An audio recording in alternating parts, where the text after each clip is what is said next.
Hello दोस्तों, कैसे हैं आप लोग।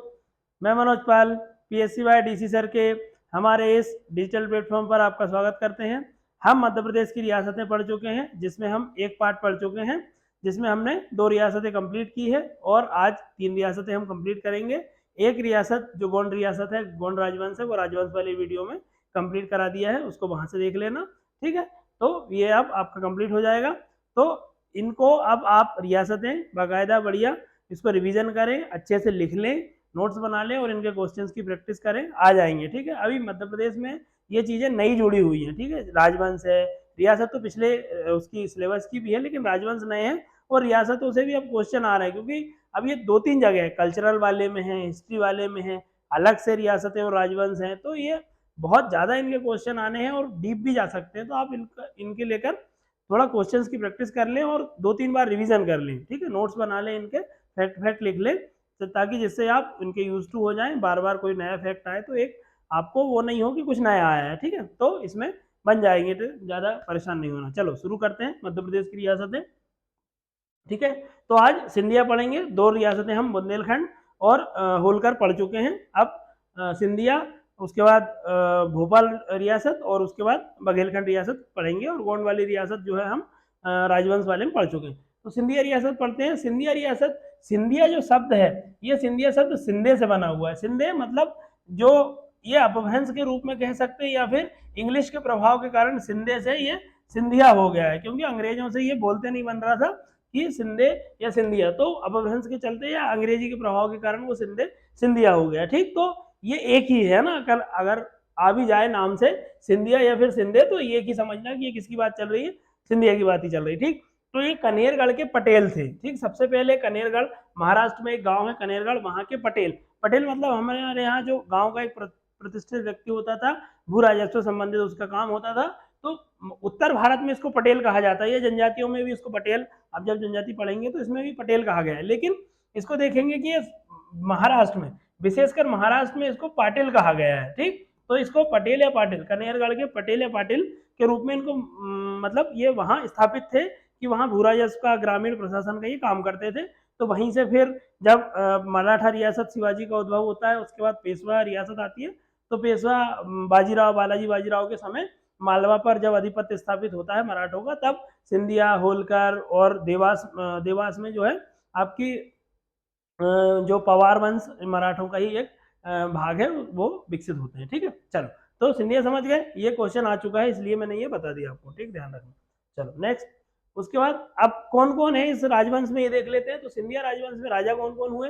सबसे पहले राणोजी सिंधिया। राणोजी सिंधिया जो है संस्थापक भी हैं, और इन्होंने राजधानी सबसे पहले अपनी उज्जैन में स्थापित की, और ये उन्होंने वहीं स्थापना की। तो देखना, ध्यान रखना कि इनकी स्थापना कहाँ हुई, तो उज्जैन। राजधानी क्या थी, प्रारंभिक राजधानी, राजधानी कहाँ थी, तो सब उज्जैन। ठीक, चलो, उसके बाद दूसरे अब उनके बाद ये ज्यादा काम के नहीं है, ये महाद्य सिंधिया, जो सिंधिया शासक के ये बहुत इंपॉर्टेंट शासक होते हैं, और एक मराठा शक्ति के पुनर्संस्थापक के रूप में हमको देखने को मिलते हैं। इनके बाद से जो है मराठा साम्राज्य का जो है विस्तार होता है, और अंग्रेजों से इनकी जब मुठभेड़ होती है, जो आंग्ल मराठा युद्ध में भाग लेते हैं, उसके बाद ये हालांकि मराठों की आपसी कलह है और अंग्रेजों का जो है बढ़ता प्रभाव के चलते इनकी हार हो जाती है, लेकिन उसके बाद भी हम देखते हैं कि जो महाद्य सिंधिया, वो सिंधिया साम्राज्य को, मराठा साम्राज्य को उत्तर भारत, दिल्ली तक हस्तक्षेप अपना बढ़ा देते हैं। ठीक, तो उसके बाद राणोजी सिंधिया होते हैं, पहले शासक हैं, 1726 से 1745 तक है। ठीक, ध्यान रखना। उसके बाद जयप्पा सिंधिया है, दत्ताजी सिंधिया, जनकोजी सिंधिया, महाद्य सिंधिया, दौलतराव सिंधिया भी इंपॉर्टेंट। देखो, दौलतराव सिंधिया के टाइम पे 2-3 चीजें होंगी। ये अपनी रियासत को जो है, मतलब अपने राज्य को जो है कहाँ ले जाएंगे, तो ये ग्वालियर में एक क्षेत्र है लश्कर, वहां की जगह ग्वालियर में क्षेत्र बसाएंगे लश्कर। ग्वालियर शहर पहले से है, लश्कर वहां बसाएंगे, लश्कर को ग्वालियर के अंदर राजधानी बनाएंगे लश्कर। देखो, तो कई बार क्या होता है कि क्वेश्चंस बहुत मतलब सीधे आ जाते हैं कि आपको ऑप्शन में बहुत कंफ्यूजन होगा। जैसे बताता हूं, अगर पूछे कि दौलतराव सिंधिया ने अपनी राजधानी कहाँ ले गए थे, तो सबसे पहला ऑप्शन ग्वालियर। ठीक, उनकी राजधानी कौन सी थी, ग्वालियर। लेकिन अगर ऑप्शन में ग्वालियर है तो ठीक, कोई बात नहीं, लेकिन अगर लश्कर भी ऑप्शन में है, लश्कर, तो आपका ऑप्शन क्या है, इन दोनों, अगर ये दोनों ऑप्शन में तो भी आपको ऑप्शन ये लश्कर चुनना है। मतलब हमको बहुत नजदीक आके भी क्वेश्चन को गलत नहीं करना है। ये पीएससी का पैटर्न रहा है कि वो क्वेश्चन को कई बार बहुत पास ले जाके जो है स्टूडेंट्स को कंफ्यूज कर देता है, इसलिए उस चीज को लेकर कंफ्यूज नहीं होना है। ग्वालियर आ जाए, देखो अगर लश्कर ऑप्शन नहीं है तो ग्वालियर आपका सही है, कोई दिक्कत नहीं। लेकिन अगर ग्वालियर होते हुए भी लश्कर भी है तो आपका आंसर कहाँ लगना चाहिए? लश्कर। ठीक, चलो दौलत राव सिंधिया। अब देखो दो चीजें मैंने आपको राजवंश पढ़ाते टाइम पढ़ाई थी कि रियासत और राजवंश में अंतर होता है, थोड़ा सा अंतर है। हालांकि जो रियासतें रहती है वो भी राजवंश ही होते हैं, जैसे राजवंश है तो राजवंश होते हैं। ये राजवंश सबसे पहले तो इनका जो हम उल्लेख करते हैं वो प्राचीन समय में करते हैं। ठीक, मतलब पहले राजवंश कहे जाते थे, उसके बाद से रियासत कहे जाने लगे। इसका कारण क्या है? तो राजवंश जो है प्राचीन समय में कहे जाते थे, और राजवंश जो रहते थे स्वतंत्र रहते थे। यहाँ जो है शासक जो है अपनी इच्छा से, स्वेच्छा से, तानाशाही के रूप में या फिर अपनी जैसे भी लोक कल्याण के अगर शासन कर भी रहे हैं तो भी अपनी इच्छा से शासन वो करेंगे। इन पे किसी का जो है मतलब आधिपत्य नहीं होगा, हस्तक्षेप नहीं होगा, एक प्रकार से स्वयंभू या स्वायत्त रहेंगे, वो संप्रभुता इनके पास रहती थी। उसके बाद जो रियासत रहती थी, वो रियासत में क्या हुआ, रियासत इनको प्रिंसली स्टेट कब बोला जाने लगा? प्रिंसली स्टेट तब बोला जाने लगा जब इन्होंने अंग्रेजों से सहायक संधि कर ली। सहायक संधि जिसको हम बुंदेलखंड, बघेलखंड और मध्य प्रदेश के संदर्भ में इसको सुरक्षा संधि के नाम से जानते हैं। ठीक है, ठीक, ये वाली सहायक संधि या सुरक्षा संधि जो होने लगी तब से इन राजवंशों को रियासत कहा जाने लगा। तो इन पे कंफ्यूजन नहीं है। ठीक, चलो ध्यान रखना है ना। तो रियासत और राजवंश में ये अंतर है, थोड़ा मोटा मोटा सा अंतर है, बहुत ज्यादा अंतर नहीं है इसमें। ठीक, चलो तो दौलत राव सिंधिया, इनके समय आप क्या होता है कि इन्हें राजधानी परिवर्तन करी और उसके बाद क्या किया इन्होंने जो है अपनी राजधानी परिवर्तन के साथ साथ जब अंग्रेजों से ये आंग्ल मराठा युद्ध में हार जाते हैं तो इसके बाद ये पहले सुरजी हरिजन गांव की संधि करते हैं और फिर बुरहानपुर की संधि 1804 में करते हैं, जिसके द्वारा जो सिंधिया राजवंश है वो रियासत में कन्वर्ट हो जाता है। मतलब अंग्रेजों के साथ सुरक्षा संधि या सहायक संधि के रूप में वो स्थापित हो जाता है। ठीक, उसके बाद अली जहां जनकोजी राव सिंधिया। तो अली जहां ये मतलब सिंधिया राजाओं की, भारत में राजाओं की बहुत सारी उपाधियां रहती थी, तो ये अपने नाम के आगे अली जहां लगाते थे। ठीक, अली जहां बहादुर, ऐसा इस टाइप से। ठीक, उसके बाद जो भागीरथ राव है जिनका नाम जयाजी राव सिंधिया के नाम से शासन गद्दी पर बैठते हैं, जयाजी राव सिंधिया, माधवराव सिंधिया और जीवाजी राव सिंधिया। ठीक, जीवाजी राव सिंधिया जो है 1926 से 61 तक तो जीवित रहते हैं, लेकिन इनकी जो रियासत है स्वतंत्रता होने के साथ ही भारत में विलय कर दी जाती है। तो आप देखते हैं कि भारत में लोकतंत्र का विकास हो जाता है और फिर भारत में किसी भी प्रकार के राजतंत्र को जो है मतलब पूरी तरह से लोकतंत्र लागू कर दिया जाता है, राजतंत्र को खत्म कर दिया जाता है और सारी रियासतें, राजा, नवाब, ये सब उपाधियां खत्म करके केवल इनको कुछ प्रीवी पर्स दिया जाता है कि आपको मतलब राजा की मतलब कुछ उपाधियां रख सकते हो आप। उसके बाद घोड़े पे बैठना, हाथी पे बैठना, अपनी यात्राएं निकालना, इस टाइप के बहुत सारे साल भर के उनकी मतलब जो भत्ते भत्ते होते हैं और कुछ मतलब राज्य की तरफ से जो दिया जाता है वो दे देते हैं। लेकिन जब 1971 में इंदिरा गांधी आती है तो वो प्रीवी पर्स भी इनका खत्म कर देती है। तो यहाँ इस मतलब प्रीवी पर्स खत्म होने के बाद से कोई भी विशेष स्टेटस इन राज परिवारों को नहीं रहा। ठीक, तो ये अब यहाँ से वर्तमान में बहुत सारे राजवंश तो आपको राजनीति में दिखते हैं, सिंधिया राजवंश भी राजनीति में है ना। चलो, तो जीवाजी राव सिंधिया यहाँ से लास्ट रहते हैं और ये भारत में विलय कर देते हैं। ठीक, चलो इसके बाद सिंधिया राजवंश में 2-3 महिलाएं भी हुई हैं जो बहुत प्रभावशाली रही है, इनका राज्य में काफी हस्तक्षेप रहा है और उसके बाद भी भारत की राजनीति में भी उनका हस्तक्षेप रहा है, जिन्होंने बहुत सारे काम किए। चल ठीक, चलो सिंधिया राजवंश शुरू करते हैं। अब राणोजी सिंधिया आते हैं सबसे पहले 1746-1745 तक ये शासन करते, संस्थापक हैं ये। ठीक, तो इन्होंने क्या हुआ, पेशवा बालाजी जो बाजीराव है, बालाजी बाजीराव ने 1731 में राणोजी सिंधिया को मालवा का प्रशासक नियुक्त किया कि भाई जो मालवा का होलकर और पवारों के अलावा जो क्षेत्र है उस पर आप अपनी सामंती करेंगे, वहां की जगह राजकाज करें और जो राजस्व वहां से बनता है उसका एक साल के रूप में अपना जो है मतलब पेशवा को और छत्रपति को भेज दें। ठीक, तो मालवा का उनकी उज्जैन राजधानी क्या थी, उज्जैन। ठीक है, उज्जैन राजधानी थी, राजधानी के रूप में आपको उज्जैन याद रखना। उसके बाद कहाँ स्थापना करी, तो उज्जैन में स्थापना करी। ठीक, महाकालेश्वर मंदिर का, जब उज्जैन में सबसे इंपॉर्टेंट चीज महाकाल मंदिर है तो महाकाल मंदिर का सबसे पहले इन्होंने जीर्णोद्धार करवाया। ठीक, राणोजी सिंधिया। तो राणोजी सिंधिया के बारे में 2-3 चीजें याद रखना, पेशवा बालाजी बाजीराव के समकालीन थे और उन्होंने ही इनको पेशवा नियुक्त किया, मतलब यहाँ प्रशासक नियुक्त किया और उज्जैन में इन्होंने स्थापना करी। ठीक, और महाकालेश्वर मंदिर का जीर्णोद्धार यहाँ करवाते हैं। ठीक, चलो उसके बाद आते हैं महाद्री सिंह। तो बीच के जो शासक बताए थे ये बहुत ज्यादा मतलब प्रतापी नहीं रहते या फिर जो साम्राज्य विस्तार नहीं होता है, एक्टिविटी बहुत ज्यादा होती नहीं है। तो राणोजी सिंधिया के बाद सबसे इंपॉर्टेंट शासक हमको देखने को मिलते हैं महाजीराव सिंधिया, बहुत ज्यादा इंपॉर्टेंट है, 1761 से लेकर 1794। तो इन्होंने जो है महाराज मराठा शक्ति के पुनर्संस्थापक के रूप में जाने जाते हैं ये। ठीक। तो 1766 में पानीपत के तृतीय युद्ध में भाग लेते हैं, लेकिन क्या होता है कि ये जो है वहाँ घायल हो जाते हैं और एक राणे खां भिस्ती नाम का एक भिस्ती रहता है, वो इनको यहाँ से बचा के लाता है और वापस जो है ग्वालियर में मतलब उज्जैन में स्थापित करता है। तो जो महाजी सिंधिया वो उनसे मतलब खुश होते हैं और उनको एक दिन का राजा भी यहाँ बनाते हैं। तो उनका नाम ध्यान रखना, राणे खां भिस्ती है ना।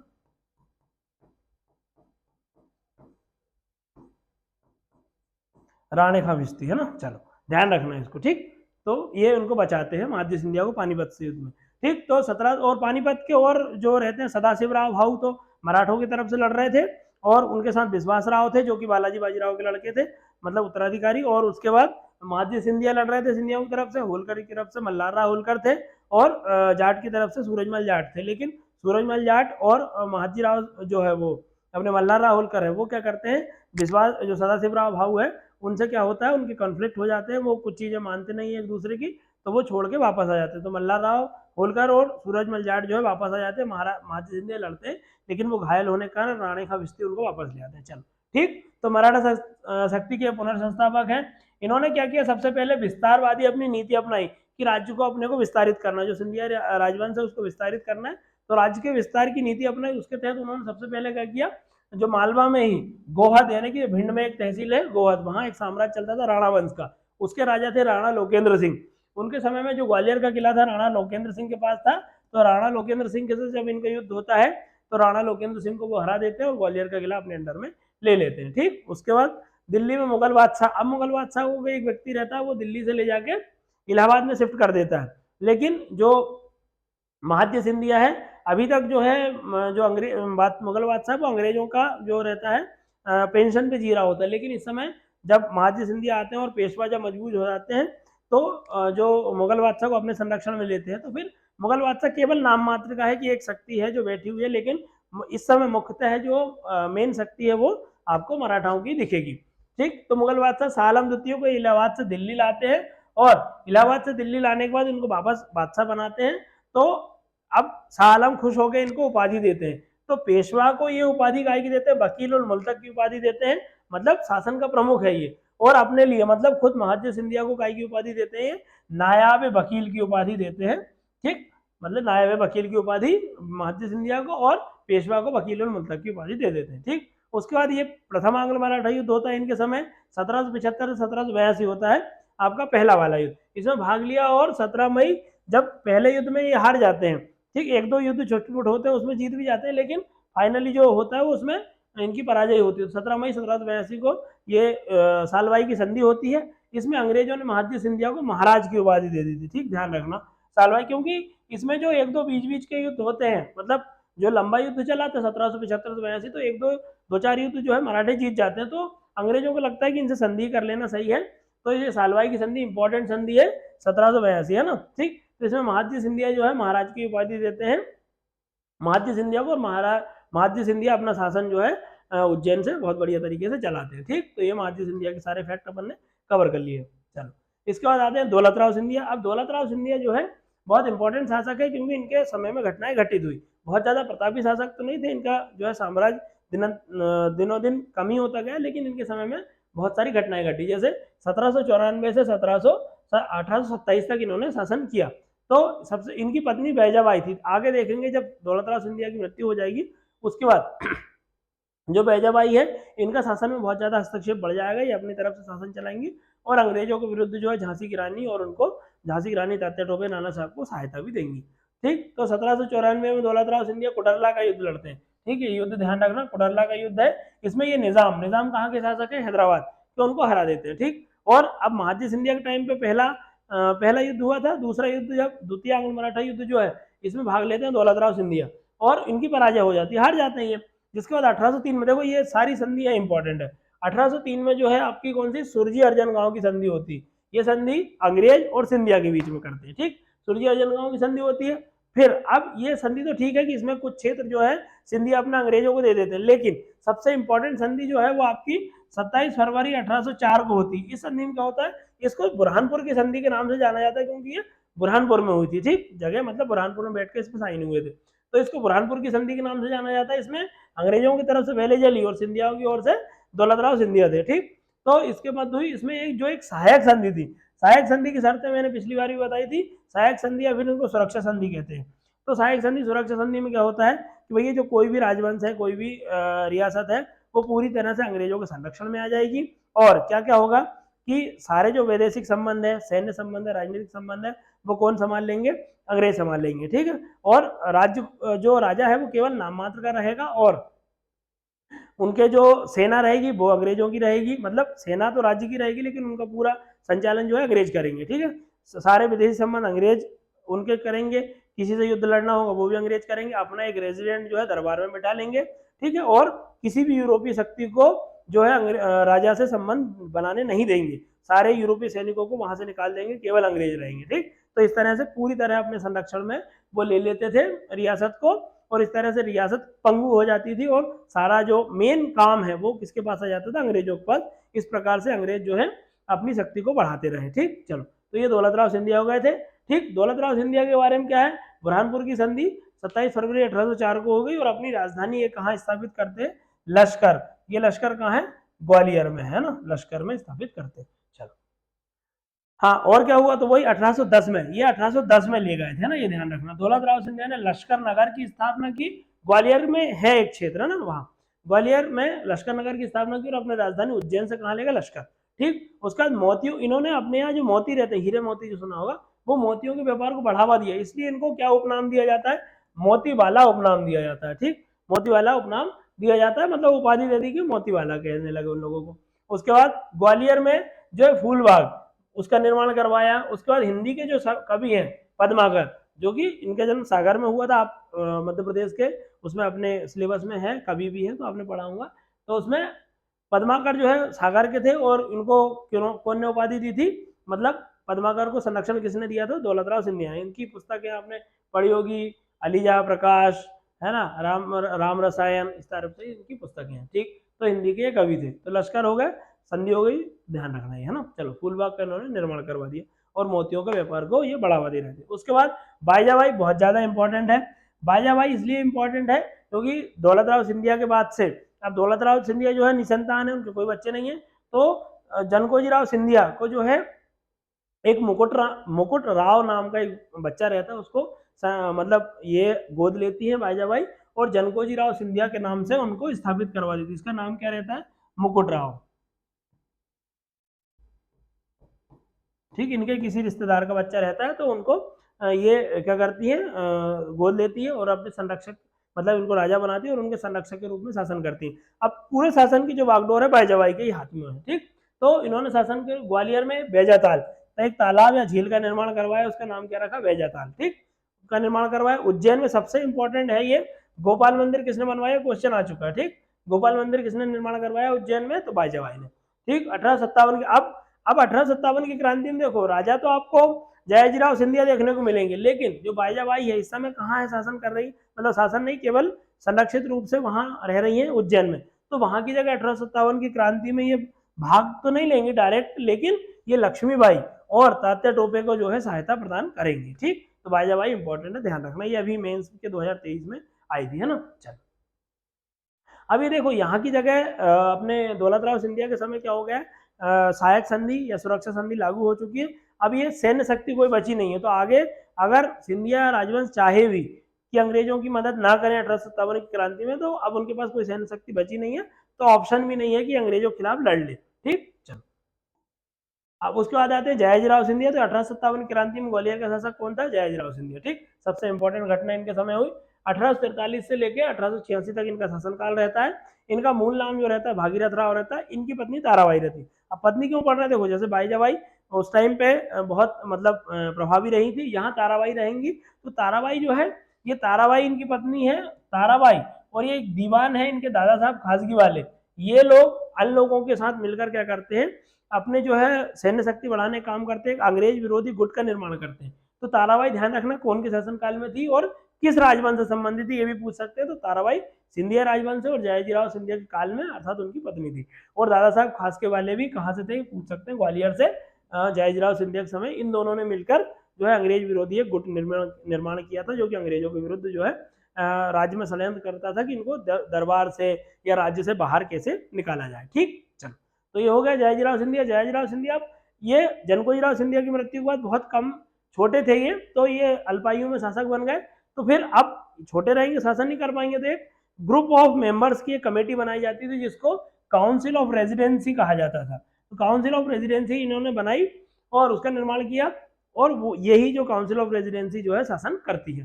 ठीक, तो जयाजीराव सिंधिया द्वारा सर दिनकर राव, अब ये इंपॉर्टेंट है, सर दिनकर राव आपको ये बघेलखंड रियासत में भी राजा रघुराज सिंह के टाइम पे मिलेंगे। तो वहां भी ये एक प्रकार के प्रशासनिक विशेषज्ञ हैं जो कि यहाँ सिंधिया राजवंश में भी काम करते हैं, मतलब बहुत सारे सुधार करते हैं, और उसके बाद बघेलखंड रियासत में भी ये बहुत सारे सुधार करेंगे, तो वहां उनको पढ़ लेंगे, यहाँ देख लेते हैं। तो प्रशासन का प्रमुख बनाया है ना, तो ये कौन के समय में थे, ये ध्यान रखना, सिंधिया राजवंश में ये जयाजीराव सिंधिया के समय, और मतलब बघेलखंड में ये राजा रघुराज सिंह के समय देखने को मिलेंगे। ठीक, चलो। और इन्होंने अब निर्माण कार्य में ग्वालियर में जय विलास महल, जो कि आप देखने जाते हो, बहुत इंपॉर्टेंट है। माइकल फिलोज इनके क्या थे, वास्तुकार थे, मतलब इन्होंने डिजाइन किया था कैसा क्या बनना है। तो ये एक प्रकार से इटावली, जो इटालियन शैली के जो स्थापत्य कला है, मतलब जैसे इटली में भवन बनते हैं, महल बनते हैं, उस शैली में इसको बनाया गया था। ठीक, और क्या बनाया, जल विहार बनवाया, मोती महल बनवाया, राजमहल बनवाया, राजमहल तालाब है ना, और विक्टोरिया बिल्डिंग बनवाई, डफरिंग सराय और गोरखी गेट, ये सब निर्माण उन्होंने करवाया। ध्यान रखना क्या क्या, एक बार रिवीजन कर लेते हैं। जयविलास महल माइकल फ्लोज इसके वास्तुकार है, जल विहार, मोती महल, राजमहल, विक्टोरिया बिल्डिंग, डफरिंग सराय, गोरखी गेट आदि चीजों का निर्माण इन्होंने करवाया। ग्वालियर में भू बंदोबस्त व्यवस्था लगवाई, मतलब भूमि का बंदोबस्त करवाया, उसकी नापाई तुलाई जो भी करवाना है वो करवाई। ठीक, उसके बाद ये महारानी के काउंसिलर, मतलब महारानी को काउंसलर की जरूरत रहती थी कि भारत के शासन में क्या किया जा सकता है, क्या सुधार किए जा सकते हैं, किस तरह से और कंट्रोल जो है ईस्ट इंडिया कंपनी का या जो ब्रिटेन साम्राज्य का बढ़ाया जा सकता है। तो इस टाइप के ये जीवाजीराव वहाँ काउंसलर बनाए गए थे। इनके समय में 1857 की क्रांति होती है, और ये ग्वालियर छोड़ के कहाँ चले जाते हैं, आगरा, ये ध्यान रखना। ग्वालियर रहते हैं जब रानी लक्ष्मीबाई पर अटैक होता है, और अंग्रेज देखते हैं कि यहाँ की जगह जो है मतलब महाराज सेफ नहीं है, या फिर इनको ये हस्तक्षेप कर सकते हैं क्रांति में, तो इनको उठा के कहाँ भेजा देते हैं, बोलते हैं कि तुम आगरा में जाओ, वहीं संरक्षित रहो। अब देखो क्या होता है, यहाँ एक व्यक्ति थे अमरचंद भाटिया, इनका स्वतंत्रता सेनानियों में नाम आता है, अमरचंद भाटिया। जब रानी लक्ष्मीबाई ने यहाँ आक्रमण किया था, तो अमरचंद भाटिया ने इनको, रानी लक्ष्मीबाई को सारी किले की चाबियां सौंप दी थी कि किले आप रखो, और इसमें जो खजाना है, सैनिक है, वो सारे उपयोग करो, और अंग्रेजों को क्रांति में दबाओ, है ना, मतलब अंग्रेजों को हराओ। ठीक, उसके बाद तो जयाजीराव सिंधिया क्या करते हैं, अब यहाँ से चले जाते हैं। लेकिन आप आपने अभी तक पढ़ा होगा राजनीतिक बयानों में, जैसे सिंधिया जी पिछले दिनों जब कांग्रेस में थे तो बीजेपी वाले उन पर आरोप लगाते थे, अब बीजेपी में चले गए तो कांग्रेस वाले लगाते हैं, लेकिन ये राजनीतिक टूल है। अब देखो, अब अपन यहाँ थोड़ा सा समझने की कोशिश करते हैं कि जो सिंधिया राजवंश कहा जाता है कि अंग्रेजों का साथ दिया था, तो ऐसा दिखता भी है कि अंग्रेजों का साथ दिया था, लेकिन आप जब आप अंदर जाओगे तो मैंने बताया था कि दौलत राव सिंधिया के समय क्या होता है, यहाँ सुरक्षा संधि होती है। अब सुरक्षा संधि में उनके पास कोई सैन्य और सैनिक ताकत बची नहीं है, राजनीतिक ताकत बची नहीं, किसी भी राज्य से उनके कोई संबंध नहीं बचे हैं, और बिल्कुल शक्तिहीन हो चुके हैं वो। ठीक, तो अब पूरी तरह जो है वो अंग्रेजों पर ही डिपेंड है, तो अब वो चाह कर भी विद्रोह नहीं कर सकते। जैसा आप बघेलखंड में देखेंगे, होलकर के समय देखेंगे कि वो आपको मदद करते हुए दिखना चाहते हैं, लेकिन वो फिर भी, क्योंकि उनके पास कोई सैनिक ताकत बची नहीं है, अंग्रेज उनके दरबार में ही बैठ रहे हैं, और वो किसी प्रकार की गुप्त संधियां जानकारियां कर नहीं सकते, तो किसी भी तरह से वो नहीं कर पाते। लेकिन अब चूंकि बाद में क्रिटिकल एनालिसिस होता है उसका, तो अमरचंद भाटिया ऐसा कहा जाता है कि ये जो व्यक्ति है, जब जयाजीराव सिंधिया के आगरा चले जाने के बाद ग्वालियर में रुके थे, तो इनने किनके कहने पर जो है रानी लक्ष्मीबाई को किले की चाबियां दी और खजाने का पता बताया, ये सब चीजें। तो अब ये कहा जाता है कि ऊपर से तो ये अंग्रेजों के साथ थे, ये तो दिख रहा था सबको, लेकिन ऐसा हो सकता है कि अमरचंद भाटिया को जयाजीराव सिंधिया ने, या फिर इस समय जो बाईजाबाई है वो कहाँ बैठी हुई है, उज्जैन में, वो इन्होंने जो है अमरचंद भाटिया को बोला होगा कि वो अंग्रेजों की मदद करें। ठीक, तो आप ऐसा मत समझना कि मैं गलत पढ़ा रहा हूँ कि अंग्रेजों का साथ दिया था सिंधिया ने और मैं बता रहा हूँ नहीं दिया। तो दिखता है कि जयाजीराव सिंधिया ने दिया था, लेकिन अंदर जो अमरचंद भाटिया है या बाईजाबाई के प्रकरणों से तो पता चलता है कि हो सकता है कि अंदर से सिंधिया क्रांतिकारियों का साथ देने की कोशिश कर रहे हो। ठीक, लेकिन सैनिक रूप से वो डायरेक्ट साथ नहीं दे पाए, क्योंकि इनके पास कोई भी सैनिक शक्ति बची नहीं थी, क्योंकि दौलत राव सिंधिया के समय में सहायक संधि के तहत जो है ग्वालियर रियासत अंग्रेजों के संरक्षण में जा चुकी थी। ठीक, चलो उसके बाद अब माधवराव सिंधिया बहुत इंपॉर्टेंट है। अब इनको जो है जनता में इतने प्रिय हो गए थे कि माधव राव को माधव महाराज कहा जाता था। ठीक, इनका शासनकाल जो है 1886 से 1925 तक रहता है।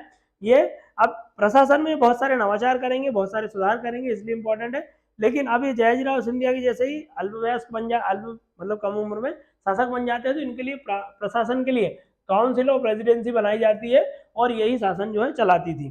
ठीक, अब माधव महाराज जब शासक बनते हैं तो ये अपने लिए, जैसे आप देखो इस समय क्या हो रहा था, दुनिया में बहुत सारी जगह लोकतंत्र आ चुका था, तो लोकतंत्र की बातें होती थी, तो बहुत सारी रियासतों ने, आप बघेलखंड में भी देखोगे वेंकट रमन सिंह या फिर गुलाब सिंह के समय बहुत सारे सुधार होते हैं प्रशासन में।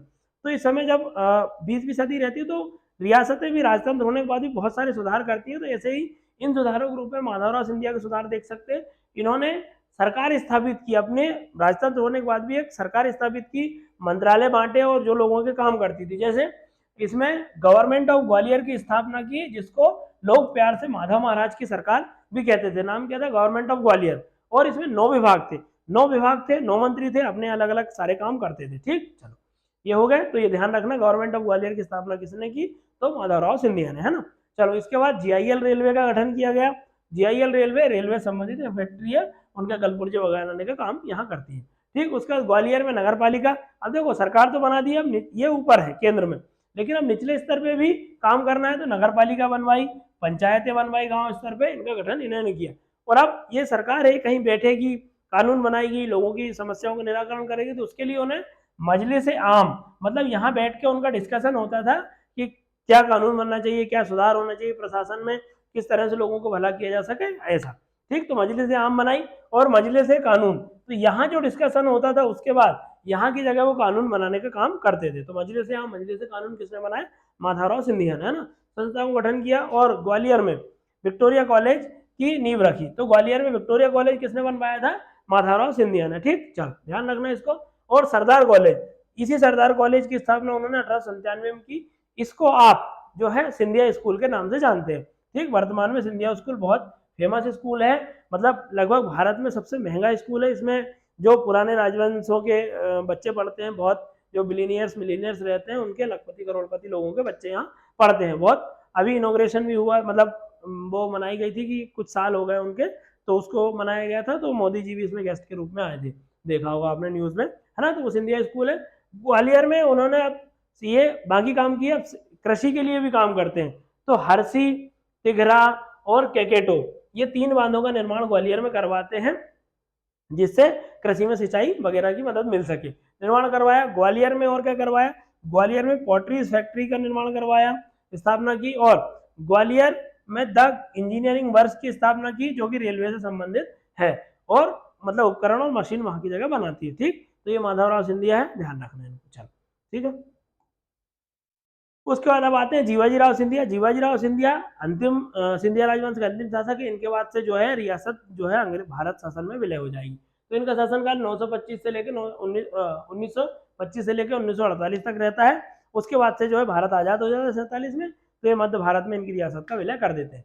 ठीक, तो अब ये भी परिपक्व नहीं हुए थे, मतलब इनकी एज कम थी, तो इनके लिए भी काउंसिल ऑफ रेजिडेंसी की स्थापना की। ये एक ग्रुप ऑफ मेंबर्स होता है, जिसमें जो है ये सदस्य जो है शासन का कार्यभार संभालते हैं, और राजा जो है इस समय नाम मात्र का शासन रहता है। तो ये काउंसिल ऑफ रेजिडेंसी की स्थापना की। इसकी अध्यक्ष कौन थी?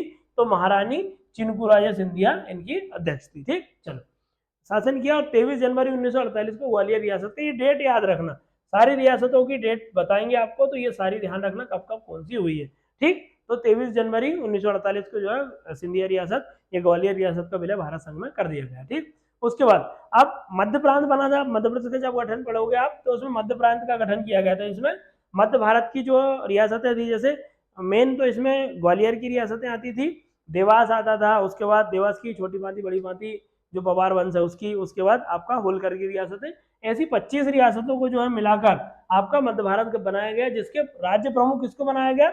ऑब्वियसली बात है कि जीवाजीराव सिंधिया को बनाया गया। लेकिन इस समय एक और रियासत थी आपकी इंदौर की, वो भी बहुत बड़ी रियासत थी, उसमें उसके उप प्रमुख के रूप में किसको? इंदौर महाराज कौन थे उस समय? यशवंतराव होलकर सेकेंड को जो है बनाया गया। ठीक, अच्छा उसके बाद जीवाजीराव जो सिंधिया है वो बनारस और विक्रम यूनिवर्सिटी जो उज्जैन की है, और बनारस विश्वविद्यालय बनारस में है, उसके कुलपति भी रहे।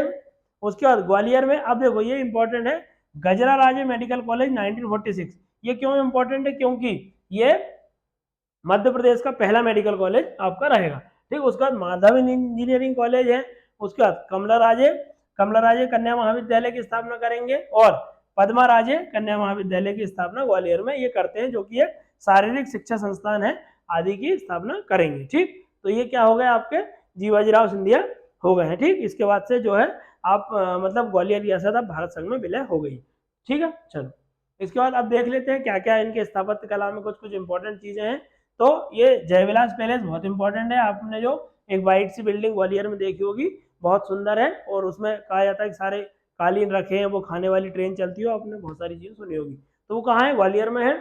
इसको जयाजीराव सिंधिया ने बनवाया था, माइकल फ्लोज इसके क्या है वास्तुकार हैं, और ये इटालियन सभ्यता इटालियन स्थापत्य कला में बनी हुई, मतलब जैसी बिल्डिंग है इटली में बनती है वैसी ही बिल्डिंग जो है यहाँ ये वाली बनी हुई है। ठीक, उसके बाद आता है आपका जॉर्ज कैसल का भवन आता है, ये जॉर्ज कैसल का भवन शिवपुरी में है। ठीक,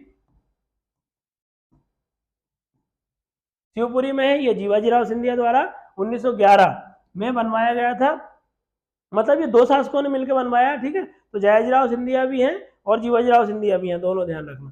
ठीक, ये पर्शियन और इटालियन दोनों शैली में शिवपुरी राष्ट्रीय उद्यान में है। ठीक, जॉर्ज कैसल के ही लिए बनाई गई थी, वो यहाँ आएंगे रुकेंगे और यहाँ शिकार विकार करेंगे, लेकिन वो आ नहीं पाए। ठीक, है ना। उसके बाद आते हैं मोती महल। मोती महल जयाजीराव सिंधिया ने बनवाया था, ये मध्य भारत की विधानसभा, जब मध्य भारत गठन हुआ था उस समय यहाँ विधानसभा लगती थी। ठीक, जब तक हमारे भोपाल में मिंटो हॉल को विधानसभा नहीं बना लिया गया तब तक जो है मोती महल यहाँ विधानसभा के रूप में लगता था। ठीक, तो ये मध्य भारत की विधानसभा थी।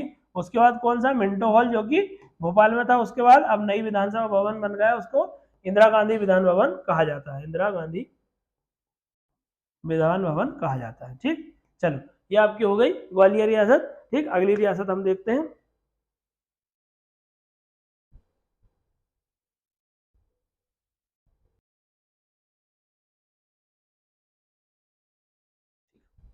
चलो ये हो गई सिंधिया रियासत। उसके बाद आप पढ़ते हैं भोपाल रियासत। ठीक, भोपाल रियासत में अब इसके प्रमुख शासक देख लेते हैं कौन कौन है। दोस्त मोहम्मद खान 1723 से लेकर 1726 तक रहते हैं। उसके बाद नवाब यार मोहम्मद खान रहते हैं। उसके बाद नवाब फैज मोहम्मद खान है। तो ये नवाब दोस्त मोहम्मद खान के बाद कोई भी ऐसा शासक बहुत ज्यादा इंपॉर्टेंट रहता नहीं है। उसके बाद नवाबों जो बेगमों का शासन आता है वो जहाँ की जगह इंपॉर्टेंट रहता है। ठीक है, चलो उसके बाद आते हैं नवाब हयात मोहम्मद खान है, गौस मोहम्मद खान। अब देखो गौस मोहम्मद खान के बाद इनकी लड़की जो होती है गौहर बेगम। ठीक, गौस मोहम्मद की लड़की गौहर बेगम।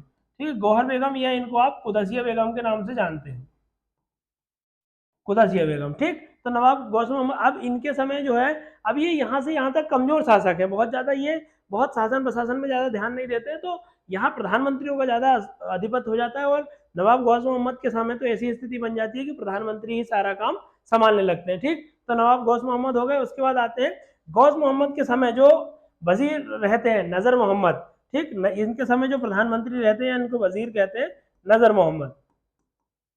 ठीक, तो नजर मोहम्मद जो है, ठीक, नजर मोहम्मद जो है इनके बाद अब ये शक्तिशाली रहेंगे और अपने बेटे वजीर मोहम्मद खान से जो है इनकी लड़की गौहर बेगम कुदसिया बेगम की शादी करवा देंगे।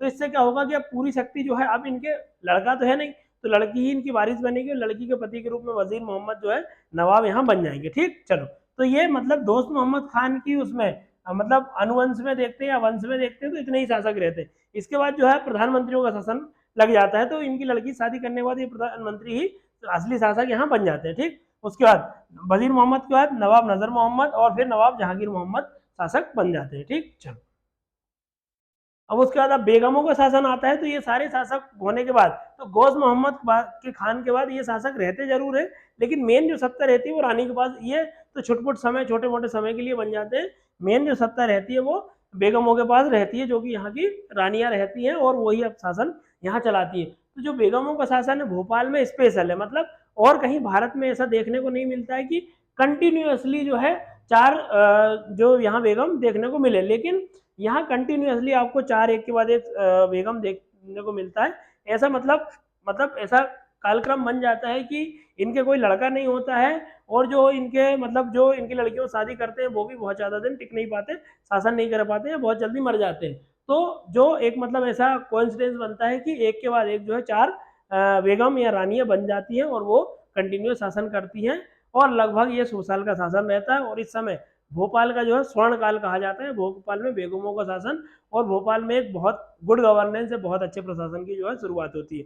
तो ये मतलब ऐसा नहीं है कि मतलब जो सामंतवादी सोच में कि महिलाएं जो है शासन प्रशासन नहीं कर सकती थी, उस समय भी रजिया सुल्तान के समय भी देखते हैं, या फिर हमारे जो प्राचीन इतिहास में आप काकतीय वंश में रुद्रम्मा देवी देखोगे, या सातवाहन शासकों में रानी रागनिका, या कश्मीर के शासन में ऐसा मिलता है, या आपको यहाँ सिख साम्राज्य में देखने को मिलता है। तो सारी जगह ऐसा कहीं भी नहीं है कि महिलाएं किसी प्रकार से रही हो, या वर्तमान में आप देखोगे लोकतंत्र में भी महिलाओं ने अन्य देशों के प्रधानमंत्री, राष्ट्रपति और बहुत सारे मंत्रियों के रूप में भी अपनी भूमिकाएं बहुत अच्छे से निभा रही है। ठीक है, चलो, तो ये बेगमों का शासन यहाँ देखने को मिलता है। तो इसको भोपाल का स्वर्णकाल कहते हैं और ये लगभग 100 साल का रहता है। इसमें सबसे पहली जो गौस मोहम्मद खान, नवाब गौस मोहम्मद खान की लड़की, या उनके बाद जो शासिका बनने वाली रहती है नवाब कुदसिया बेगम, ठीक, ये उपाधि महिला होने के बाद भी उपाधि नवाब की ही लगाएंगे। तो इनका नाम आपको नवाब सिकंदर जहां, नवाब कुदसिया बेगम, नवाब गौहर बेगम आदि के नाम से मिलेगा। तो उपाधि ये नवाब की ही लगाएंगे क्योंकि पद है वो। ठीक, पद मतलब जेंडर न्यूट्रल रहता है उसमें, मतलब किसी प्रकार की महिला पुरुष से कोई संबंध नहीं, उसमें कोई भी बैठे पद वही रहेगा। तो इस तरीके से नवाब कुदसिया बेगम 1818 से 1837 तक रहती है। नवाब सिकंदर जहां बेगम रहती है दूसरी बेगम 1847 से 1868। इस बीच में 2 बार जो है ये कुदसिया बेगम के बाद जो शासन मिलता है वो शाहजहां बेगम को मिलता है, लेकिन वो इस समय बीच में ये मतलब वापस से हेरफेर हो जाता है। ठीक, तो नवाब शाहजहां बेगम बनती है, 1844 से 1847 तक रहती है, लेकिन वापस से फिर कौन, यही बन जाती है 1868 से। यहाँ से वो मूल रूप से शासन करती है। क्या होता है, कुदसिया बेगम के बाद जो है इनका शासन इनको ना मिलके इनकी बेटी को मिल जाता है सिकंदर जहां बेगम को। तो इस समय क्या होता है, सिकंदर जहां बेगम इनके संरक्षक के रूप में शासन करती है पहले, लेकिन जब 1857 की क्रांति होती है तो वो अंग्रेजों के प्रति स्वामी भक्ति दिखाती है और जो है अंग्रेज इनको ही शासक बना देते हैं। उसके बाद जब सिकंदर जहां बेगम की मृत्यु होती है तो उसके बाद शाहजहां बेगम बन जाती है। ठीक, तो इनका मूल शासन जो है आपका 1868 से 1901 तक देखने को मिलेगा, लेकिन उससे पहले भी ये नाम मात्र की शासक या नवाब सिकंदर जहां बेगम के संरक्षण में ये रहती है। तो 1944 से 1947 तक रहती है। उसके बाद आती है सुल्तान जहां बेगम। ठीक, ये इंपॉर्टेंट है, बहुत सारे निर्माण कार्य जो भोपाल में बेसिक चीजें आपको देखने को मिलती है वो यही है। 1901 से 1926 तक। उसके बाद भोपाल के अंतिम नवाब जो बनते हैं नवाब हमीदुल्लाह खान। ठीक, ये 1926 से 1901 तक 1949 तक रहते हैं और 1 जून 1949 को जो है अपनी रियासत, भोपाल रियासत को जो विलय भारत में कर देते हैं। बहुत लेट होती है, उसके कारण है आगे देखेंगे कि नवाब जो हमीदुल्लाह खान है, मोहम्मद अली जिन्ना से इनकी बात हो गई थी, तो ये किसी तरह भोपाल रियासत को पाकिस्तान में मिलाना चाह रहे थे। इनमें 2-3 ऑप्शन थे, हर का सबका ट्राई कर रहे थे कि ये सबसे पहले तो जिन्ना से इनने मीटिंग फिक्स करी कि भोपाल को जो है पाकिस्तान का हिस्सा बना दिया जाए। उसके बाद ये चाह रहे थे कि भोपाल जो रियासत है स्वतंत्र ही रहे, भारत में विलय ना हो। और उसके बाद तीसरा ऑप्शन जो है नवाब हमीदुल्लाह खान ने पहली बार पूरे भारत में ये आइडिया दिया था कि हम ऐसा कर सकते हैं कि जो सारी रियासत है, सारी प्रिंसली स्टेट्स है, उन सबको मिलाकर एक मतलब ढीला ढाला संघ बनाया जाए, मतलब एक आप कह सकते हैं फेडरल टाइप का बना दिया जाए, ताकि सारी रियासतें जो है अपने स्वतंत्र रूप से शासन कर सके और एक संघ होगा जो कि एक इनको जोड़े रखेगा। इस टाइप से ऐसा आइडिया नवाब हमीदुल्लाह खान देते हैं। लेकिन जो है इस समय भारत की सरकार जो है, नेहरू जी, पटेल, ये बिल्कुल नहीं चाहते थे कि कोई भी रियासत जो यहाँ बचे भारत में, सब पूरी तरह से लोकतंत्र में रहे और एक अखंड भारत का निर्माण करना चाहते थे। ठीक, तो हमीदुल्लाह खान की चली नहीं और फाइनली उनको 1 जून 1949 को भारत में विलय करना पड़ा। तो बेगमों का शासन बहुत ज़्यादा इंपॉर्टेंट है भोपाल में। यहाँ से क्वेश्चन पहले भी देखने को मिले हैं और आते रहेंगे, यहाँ से क्वेश्चन आते ही हैं। ठीक, चलो, हाँ, अब आते हैं नवाब दोस्त मोहम्मद खान, भोपाल रियासत के संस्थापक, पहले शासक। क्या होता है इनके समय में, नवाब दोस्त मोहम्मद खान 1723 और 1724 में भोपाल 1723-24 दोनों ही डेट रहती है, उसमें भोपाल की स्थापना करते हैं और 1726 तक बहुत कम समय के लिए, क्योंकि बाकी समय इनका दूसरी मतलब सैनिक बनने में और अन्य राज्यों के संरक्षण में ही गुजर जाता है। ठीक, तो नवाब दोस्त मोहम्मद खान भोपाल रियासत के संस्थापक 1723-24 में की। ये अफगानिस्तान के निवासी थे। अफगानिस्तान का आपने देखा होगा पश्चिमोत्तर भारत में, वर्तमान पाकिस्तान में खैबर दर्रा पड़ता है, वहां से ही आते हैं। और भारत में जब उस समय औरंगजेब का शासन रहता है तो औरंगजेब सबसे पहले मुगल सेना में भर्ती हो जाते हैं। उसके बाद ये छोटे छोटे राजवंशों में जाते हैं और वहाँ की राजनीति में दखलंदाजी करते हैं और वहाँ से जो है धन, उनका मोटा धन मिलता है। तो उससे वो अपने साम्राज्य की कहीं ना कहीं स्थापना करने की कोशिश करते हैं। लेकिन इनका सबसे महत्वपूर्ण पड़ाव जो है गिन्नौरगढ़ के राजा जब निजाम शाह की हत्या हो जाती है उसके बाद से जो रानी कमलापति है, जिनके नाम पे आपने हबीबगंज भोपाल में स्टेशन रखा हुआ है रानी कमलापति, वो गिन्नौरगढ़ की रानी बनती है अपने बेटे नवल शाह की संरक्षिका के रूप में।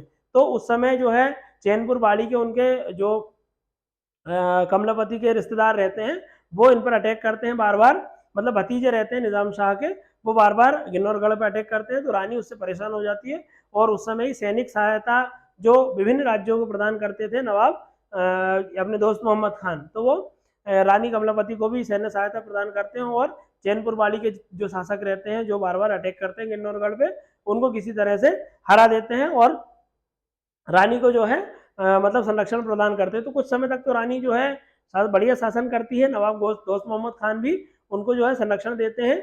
लेकिन कुछ समय बाद उनकी आपस में बनती नहीं है, तो उनकी जो बेटा है नवल शाह उसकी भी हत्या हो जाती है। तो रानी भी उसके बाद जो है भोपाल के तालाब में आत्महत्या कर लेती है और उसके बाद जो पूरा साम्राज्य वो किसको मिल जाता है, नवाब दोस्त मोहम्मद खान को। तो दोस्त मोहम्मद खान का जो मतलब उस दोस्त मोहम्मद खान से पहले जो भोपाल रियासत थी, वो भोपाल रियासत भी गिन्नौरगढ़ रियासत के अंतर्गत आती थी और गिन्नौरगढ़ के अंतर्गत ही भोपाल भी आता था।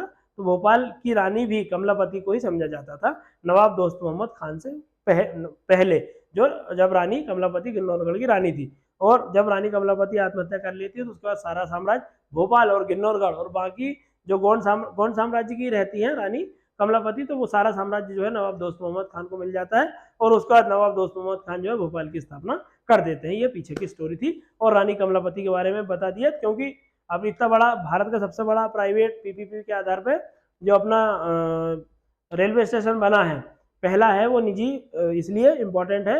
और रानी का जो रानी कमलापति का नाम जो है पूरे भारत में मतलब पूछा जा रहा है कि कौन है ये, तो मैंने उसके बारे में बता दिया आपको। ठीक, चलो। भोपाल के पास एक नगरकोट मतलब एक पूरे शहर के आजू बाजू एक दीवार बनवाई थी। उसके बाद फतेहगढ़ का किला बनवाया इन्होंने, उसके बाद फतेहगढ़ का किला हो गया। उसके बाद दोस्त मोहम्मद खान ने कब जो मकबरा है वो बाला के किले, ये भोपाल में स्थित है मकबरा, बाला के किले में स्थित है। दोस्त मोहम्मद खान औरंगजेब के समय आए थे बताया, उसका दोस्त मोहम्मद खान ने जगदीशपुर, ये जगदीशपुर का है मतलब भोपाल के पास ये गांव हुआ करता था जो देवरा वंशी शासकों की राजधानी हुआ करता था। तो जब दोस्त मोहम्मद खान को भोपाल मिला रानी के संरक्षक के रूप में, वो वहीं भोपाल में रहते थे, तो उनका जगदीशपुर के देवरा वंशी शासकों से युद्ध होता है।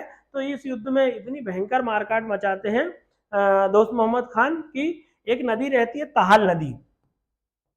तहाल नदी, इनमें ये देवराव वंशी शासकों का इतना निर्मम तरीके से हत्या करके इनको काट के उसमें फेंक दिया जाता था। इस तहाल नदी का नाम क्या पड़ जाता है, हलाली नदी के, ऐसा कहा जाता है कि इनको हलाल करके सारा तहाल नदी में फेंक दिया गया, तो तहाल नदी का नाम क्या कर देते हैं, हलाली नदी। तो वर्तमान में ये हलाली नदी ही है। ठीक, हम चाहेंगे कि इसका नाम भी परिवर्तित हो, क्योंकि जो जब जगदीशपुर को देवराव वंशी शासकों से छीनकर जो है इस्लामपुर का नाम कर दिया, जगदीशपुर का नाम बदल कर क्या कर दिया किसने, दोस्त मोहम्मद खान ने, इस्लामपुर। तो इस्लामपुर को वर्तमान में सीएम शिवराज सिंह थे तब, इसका नाम बदल कर क्या कर दिया, जगदीशपुरी वापस से कर दिया। तो ताहल नदी का नाम अभी वर्तमान में हलाली है। ठीक, चलो। तो ये दोस्त मोहम्मद खान हो गए। उसके बाद इन्होंने क्या किया, गिन्नौरगढ़ में वो अब रानी कमलापति के बारे में जैसा बताया था, रानी कमलापति थी, उनके पति निजाम शाह गिन्नौरगढ़, ठीक, सीहोर और रायसेन की सीमा पर पड़ता है ये किला। गिन्नौरगढ़ में राजा निजाम शाह की हत्या के बाद रानी कमलापति यहाँ शासन करती है। उनको सैनिक सहायता कौन प्रदान करते हैं, जो अपने दोस्त मोहम्मद खान। तो चैनपुर वाड़ी के जो शासक है वो यहाँ आक्रमण करते हैं बार बार, इन्हीं से जो है रक्षा करते हैं कौन, दोस्त मोहम्मद खान रानी कमलापति की। लेकिन रानी कमलापति जो अपने पुत्र नवल शाह की संरक्षिका के रूप में शासन कर रही होती है, कुछ समय बाद नवल शाह की मृत्यु हो जाती है। उसके बाद रानी कमलापति भी जो है अपनी आत्महत्या भोपाल तालाब में कर लेती है। उसके बाद से जो पूरा भोपाल गिन्नौरगढ़ ये सारा क्षेत्र जो है दोस्त मोहम्मद खान को मिल जाता है। ठीक, और दोस्त मोहम्मद खान ने बाकी काम किए, भोपाल में फतेहगढ़ बनवाया, ईदगाह मस्जिद बनवाई, मस्जिद कलंदरी का निर्माण करवाया, 2.5 सीढ़ी मस्जिद का निर्माण करवाया। ठीक, 2.5 सीढ़ी मस्जिद क्यों इंपॉर्टेंट है, तो भोपाल में दो चीजें, एक कोइंसिडेंस है कि 2.5 सीढ़ी मस्जिद पूरी दुनिया में सबसे छोटी मस्जिद मानी जाती है। ये ऐसा कहा जाता है कि यहाँ केवल 2 लोग बैठकर ही नमाज पढ़ सकते हैं। तो सबसे छोटी मस्जिद जो है दुनिया की 2.5 सीढ़ी मस्जिद कहा जाता है। और जो सबसे बड़ी मस्जिद है ताजुल मस्जिद, वो भी दुनिया की जो है वो भोपाल में ही स्थित है, ताजुल मस्जिद। या इसको ताजुल मसाजिद भी कहते हैं। मसाजिद क्यों? इनका बड़ा आकार होने के कारण मस्जिद को मसाजिद कह दिया जाता था। ठीक, तो ढाई सीढ़ी मस्जिद सबसे छोटी मस्जिद है जिसमें केवल 2 लोग बैठकर नमाज कर सकते हैं, भोपाल में स्थित है। और इसको दोस्त मोहम्मद खान ने बनवाया। और ताजुल मस्जिद भी यही भोपाल में है, लेकिन इनने नहीं बनवाया था, वो बेगम ने बनवाया था। ठीक, चलो उसके बाद आते हैं नवाब फैज मोहम्मद खान। ये इसके पहले जो है नवाब दोस्त मोहम्मद खान के बाद नवाब यार मोहम्मद खान बनते हैं, लेकिन इनके समय में कोई बहुत ज़्यादा काम नहीं होता है, तो डायरेक्ट देखते हैं नवाब फैज मोहम्मद खान। अब नवाब फैज मोहम्मद खान है ये मतलब भक्ति भाव में, अल्लाह की इबादत में इतने लगे रहते थे कि इनको सूफी नवाब कह दिया जाता था। मतलब इनको राजकाज से बहुत ज़्यादा कोई मतलब था नहीं, तो ये केवल जो है अल्लाह की इबादत करते थे बस। ठीक, तो इसलिए इनको सूफी नवाब कहते थे। सूफी सॉन्ग सुनते थे और सूफी संतों को जो है अपने यहाँ संरक्षण दे रखा था, तो इनको केवल सूफी नवाब कह देते थे। इनके शासन संचालन इस समय मामोला बीवी करती थी और इनका वजीर जो है इस समय शासन करते थे। और इन्हीं के बाद से जो है वजीर यहाँ की जगह बहुत शक्तिशाली हो जाएंगे। तो ये है कि ये नवाबों को भी यहाँ मतलब दबा देंगे और ज्यादा शासन में हस्तक्षेप नहीं करने देंगे। सारा शासन जो है यहाँ से वजीर ही संभाल लेंगे। ठीक, तो मामोला बीवी और वजीर नवाब फैज मोहम्मद खान के शासन में उस समय शासन में हस्तक्षेप कर रहे थे। ठीक, उसके बाद अब आते हैं नवाब गौस मोहम्मद। गौस मोहम्मद इंपॉर्टेंट है। इनके समय क्या हुआ, जो वजीर इनके जो प्रधानमंत्री थे वजीर मोहम्मद खान। अब वजीर मोहम्मद खान जो है नवाब गौस मोहम्मद के समय पूरी शक्ति अपने पास ले लेते हैं और वो ये चाहते हैं कि नवाब गौस मोहम्मद को किसी तरह हटाकर पूरी सत्ता जो है अपनी स्थापित कर ली जाए और अब यहाँ भोपाल का नवाब जो है हम बनेंगे, मतलब वजीर मोहम्मद खान। लेकिन क्या होता है कि वजीर मोहम्मद खान की काफी एज हो जाती है और वो चाहते हैं कि मतलब सत्ता परिवर्तन युद्ध के द्वारा नहीं हो, ऐसे नॉर्मली हो जाए। तो गौस मोहम्मद के कोई भी लड़का नहीं रहता है, इनकी लड़की रहती है गौहर बेगम, या जिनको कुदसिया बेगम के नाम से जानते हैं वो। तो अपने लड़के नजर मोहम्मद की शादी जो है वजीर मोहम्मद नजर मोहम्मद की शादी गौस मोहम्मद की लड़की गौहर बेगम से करवा देते हैं। और जब गौस मोहम्मद की शादी जो है वो गौस मोहम्मद की लड़की की शादी नजर मोहम्मद से होती है, तो जो है भोपाल के नवाब आधिकारिक रूप से कौन बन जाते हैं, नजर मोहम्मद खां बन जाते हैं। लेकिन नजर मोहम्मद खान जो है बहुत लंबा शासन नहीं चल पाते, क्योंकि इस समय अंग्रेजों का बहुत तेजी से उद्भव हो रहा है और वो पूरे भारत में अपना कंट्रोल स्थापित कर रहे हैं सहायक संधि सुरक्षा संधि के माध्यम से, और बहुत सारे रियासतों को वो जीत लेते हैं। ठीक, तो इस समय एक संधि बहुत इंपॉर्टेंट है।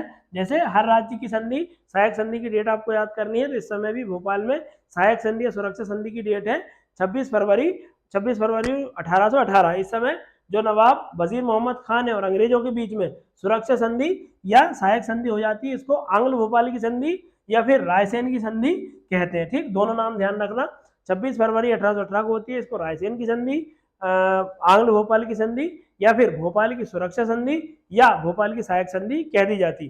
कौन कौन के बीच में?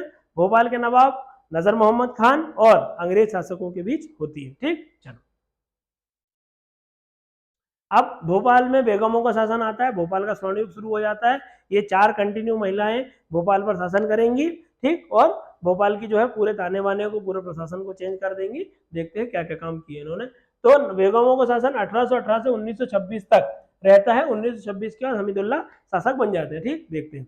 नवाब कुदसिया बेगम गौहर बेगम के नाम से इनको जाना जाता है। भोपाल में जामा मस्जिद का जो है निर्माण करवाती है ये कुदसिया बेगम। ठीक, तो ये बहुत सारी कहानी है, लोक कल्याणकारी कार्य भी बहुत सारी की, लेकिन अभी अपन प्री के हिसाब से इनके फैक्ट देखते चल रहे हैं। तो भोपाल में जामा मस्जिद का निर्माण कौन ने करवाया? कुदसिया बेगम ने। शौकत महल वही है आप बड़े तालाब के पास, और गौहर महल का निर्माण भी बड़े तालाब में। वर्तमान में यहाँ जो मृगनैनी है, ठीक, मृगनैनी आपने कपड़े सुने होंगे, मृगनैनी का एम्पोरियम का जो मुख्यालय है वो वर्तमान में गौहर महल में है। तो किसने बनवाया था ये? रानी कुदसिया बेगम ने। क्या क्या? जामा मस्जिद, उसके बाद शौकत महल और गौहर महल का निर्माण करवाया। ठीक, अब उसके बाद नवाब जहांगीर मोहम्मद खान, तो कुदसिया बेगम की जो लड़की रहती है उनसे नवाब सिकंदर जहां बेगम, उनका विवाह जो है नवाब जहांगीर मोहम्मद से हो जाता है। तो जहांगीर मोहम्मद इस समय शासक बन जाते हैं, लेकिन बहुत लंबे समय तक शासन नहीं कर पाते, किसी कारणवश इनकी मृत्यु हो जाती है। तो फिर से जो है भोपाल में एक महिला नवाब जो है रानी बेगम बन जाती है। ठीक, तो नवाब जहांगीर मोहम्मद खान कुदसिया बेगम की जो पुत्री है सिकंदर जहां बेगम, इनका विवाह इनसे होता है। लेकिन ये अंग्रेजों के समय जो बुंदेला विद्रोह होता है, कब होता है? बुंदेला विद्रोह बुंदेलखंड रियासत में पढ़ा चुके हैं 1842 में। ठीक, जैतपुर के राजा परीक्षित इसके प्रमुख रहते हैं। ठीक, तो बुंदेला विद्रोह के समय अंग्रेजों का साथ दिया जहां, और कौन ने? जहांगीर मोहम्मद खान ने। और जो आप भोपाल में जहांगीराबाद देखते हैं, वो जहांगीराबाद कौन ने बनवाया था? नवाब जहांगीर मोहम्मद खान ने ही अपने नाम पर बनवाया था। ठीक, चलो, इनके बाद अब इनकी मृत्यु बहुत जल्दी ही हो जाती है और इन्होंने एक निर्माण कार्य किया, जो सीहोर का हाई स्कूल है उसका निर्माण भी इन्होंने ही करवाया था, सीहोर का, है ना, सीहोर का हाई स्कूल भी नवाब जहांगीर मोहम्मद खान ने ही करवाया था। ठीक, तो इनकी मृत्यु होने के बाद से जो है फिर से शासिका कौन बन जाती है, नवाब सिकंदर जहां बेगम। कोइंसिडेंसली इनके भी कोई लड़के नहीं रहते हैं, तो इनके बाद भी जो है इनकी लड़की बेगम बनती है। ठीक, तो नवाब सिकंदर जहां बेगम 1847 से लेकर 1868 तक 67 तक रहती है। तो इनके समय क्या होता है, इनके समय भी 1857 की क्रांति होती है। अब जो है ये पूरी तरह से अंग्रेजों का साथ देंगी। ठीक है, चलो, तो भोपाल रियासत का इस समय स्वर्ण युग, तो ये ध्यान रखना, भोपाल रियासत का गोल्डन पीरियड किसके समय को कहा जाता है, तो नवाब सिकंदर जहां बेगम को कहा जाता है भोपाल रियासत का स्वर्णकाल। क्यों कहते हैं, क्योंकि इस समय इन्होंने बहुत सारे लोक कल्याणकारी कार्य, निर्माण कार्य तो करा ही, साथ ही अंग्रेजों की नजर में बहुत अंग्रेजी शासन का बहुत वफादार बन के रही थी, तो अंग्रेजों की तरफ से भी बहुत ज्यादा हस्तक्षेप यहाँ हुआ नहीं, और अंग्रेजों ने भी पर्याप्त रूप से भोपाल रियासत का साथ दिया। चलो, ठीक, 1857 का विद्रोह हुआ तो इन्होंने अंग्रेजों का साथ दिया। अंग्रेजों के साथ देने के कारण बहुत सारी जो उपाधियां हैं वो भारतीय शासकों को अंग्रेजों ने दी, तो इनको जो है GCSI की उपाधि अंग्रेजों ने दी। ठीक, चलो, उसके बाद 1860 में अब इन्होंने जो निर्माण कार्य किए शिक्षा के लिए और प्रशासन के लिए, लोगों के कल्याण के लिए, इन्होंने बहुत सारे काम किए। उनमें देखते हैं कौन कौन से। 1860 में भोपाल में पहला नियमित स्कूल, रेगुलर स्कूल कौन ने खोला, सिकंदर जहां बेगम ने। उसके बाद मजलिस सूरा। अब मजलिस सूरा क्या होता है, ये उर्दू में इसका मतलब होता है सभा। ठीक, सभा, या इसका एक और मतलब होता है संसद। ठीक है, तो ये अपने राज्य में, भोपाल राज्य में एक सभा या संसद का निर्माण करती है रानी सिकंदर जहां, नवाब सिकंदर जहां बेगम, जो कि यहाँ की जगह न मजलिस सूरा में जो प्रशासन के विशेषज्ञ लोग हैं वो यहाँ बैठेंगे, कानून के बारे में, प्रशासन के बारे में, लोगों की समस्याओं के बारे में डिस्कस करेंगे और यहाँ कानून का निर्माण करेंगे। तो एक संसद टाइप की बैठी हुई थी, क्योंकि देखो बताया कि उस समय, अब 20वीं सदी आने वाली, 1900 के आसपास बहुत सारे दुनिया के बहुत सारे देशों में लोकतंत्र आ चुका है, तो वहां किस तरह संसद कार्य करती है, संसद कैसे कानून बनाती है, तो भारतीय राजा भी या भारत में जो इस समय शासन कर रहे लोग वो भी अपने यहाँ ऐसे प्रैक्टिकल करके देखते हैं कि हम जो है लोगों को किस तरह से ज्यादा फायदा पहुंचा सकते हैं, तो इसलिए ये मजलिस सूरा का निर्माण करवाती है। ठीक, मजलिस सूरा क्या होगा, एक प्रकार की सभा संसद है, गठन किया, और भोपाल रियासत में पहली बार जो है जनगणना करवाई। ठीक, जनगणना मतलब, अब जनगणना क्यों जरूरी होती है, क्योंकि लोगों का डाटा मिल सके, कौन लोग कैसे हैं, किस स्थिति में रह रहे हैं, कितनी जनसंख्या है, कहाँ बसावट कैसी है, सारी चीजें, साक्षरता, लिंगानुपात आदि सारी चीजें पता चल जाती है, तो उनके बारे में नीति बनाना और उनको इम्प्लीमेंट करना बहुत ज्यादा आसान हो जाता है, इसलिए जनगणना कराई जाती है। तो भोपाल रियासत में सबसे पहली बार जनगणना कौन ने करवाई, नवाब सिकंदर जहां बेगम ने करवाई। ठीक, उसके बाद इन्होंने क्या बनवाया, मोती मस्जिद, मोती महल का निर्माण करवाया। ठीक, जैसे ग्वालियर रियासत में मोतियों के व्यापार को जो है दौलत राव सिंधिया ने बढ़ावा दिया था, वैसे ही भोपाल में सिकंदर जहां बेगम जो है मोतियों के व्यापार को बढ़ावा दिया जाता है।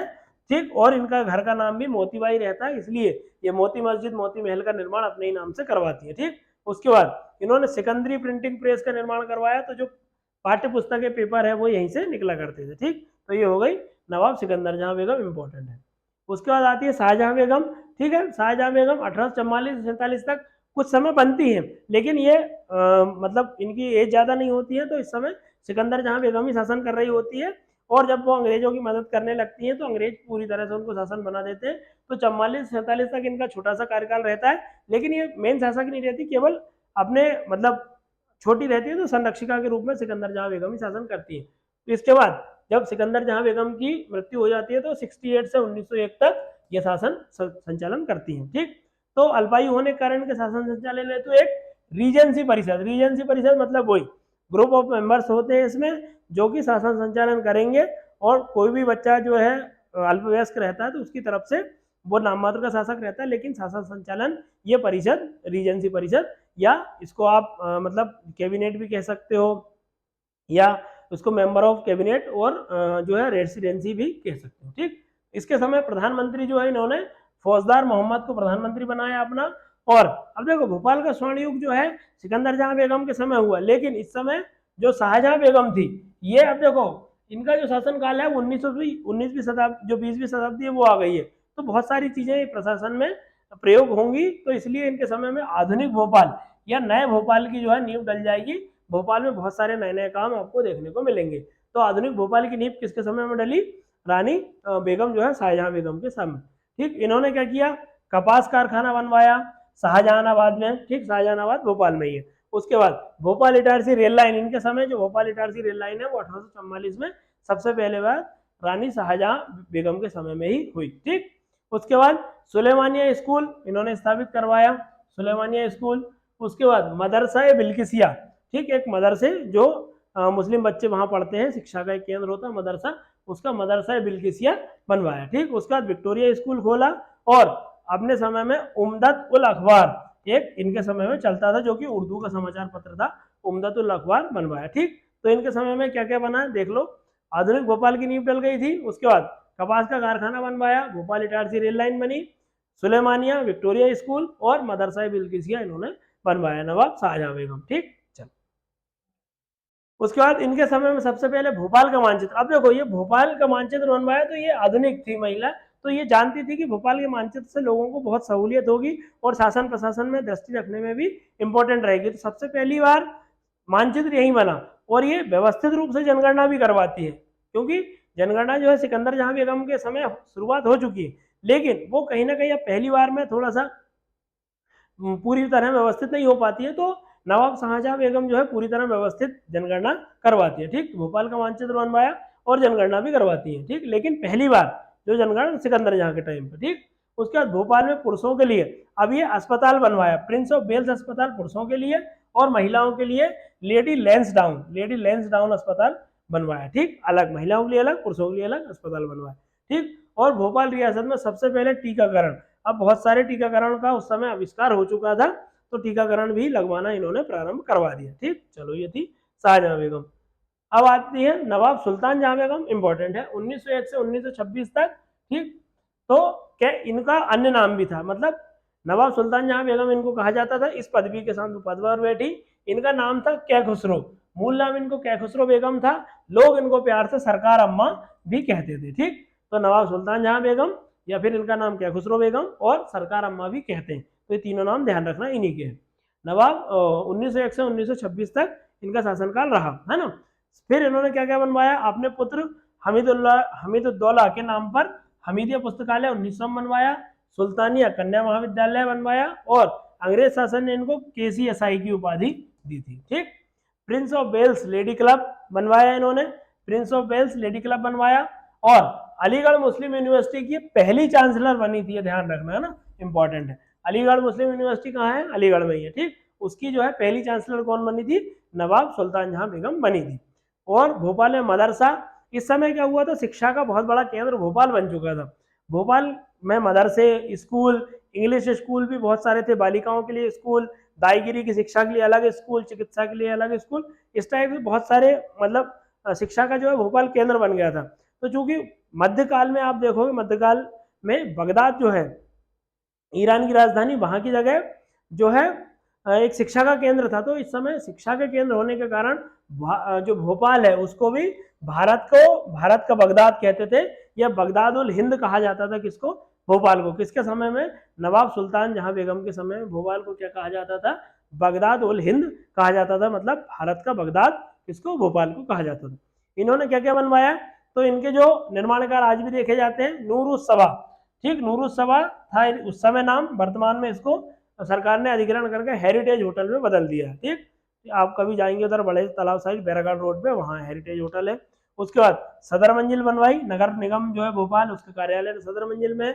मिंटो हॉल नया जो संसद अपना विधानसभा भवन बना है, इंदिरा गांधी विधानसभा भवन से पहले जो है मिंटो हॉल में ही भारत की संसद लगा करती थी, मध्य प्रदेश की जो है विधानसभा यही मिंटो हॉल में ही लगती थी। ठीक, चलो उसके बाद अब आते हैं नवाब हमीदुल्ला खान, ये 1906 से 1949 तक रहते हैं, तो ये भारत भोपाल रियासत के अंतिम नवाब हैं। और इसके बाद से जो है नवाब जो रियासत है पूरी तरह से मतलब विलय हो जाएगी भारतीय संघ में। ठीक, तो 1946 में ये हमीदिया आर्ट्स एंड कॉमर्स खोला। ठीक, जो आज कॉलेज है आपका, वो Hamidia arts and commerce inter college खोल दिया।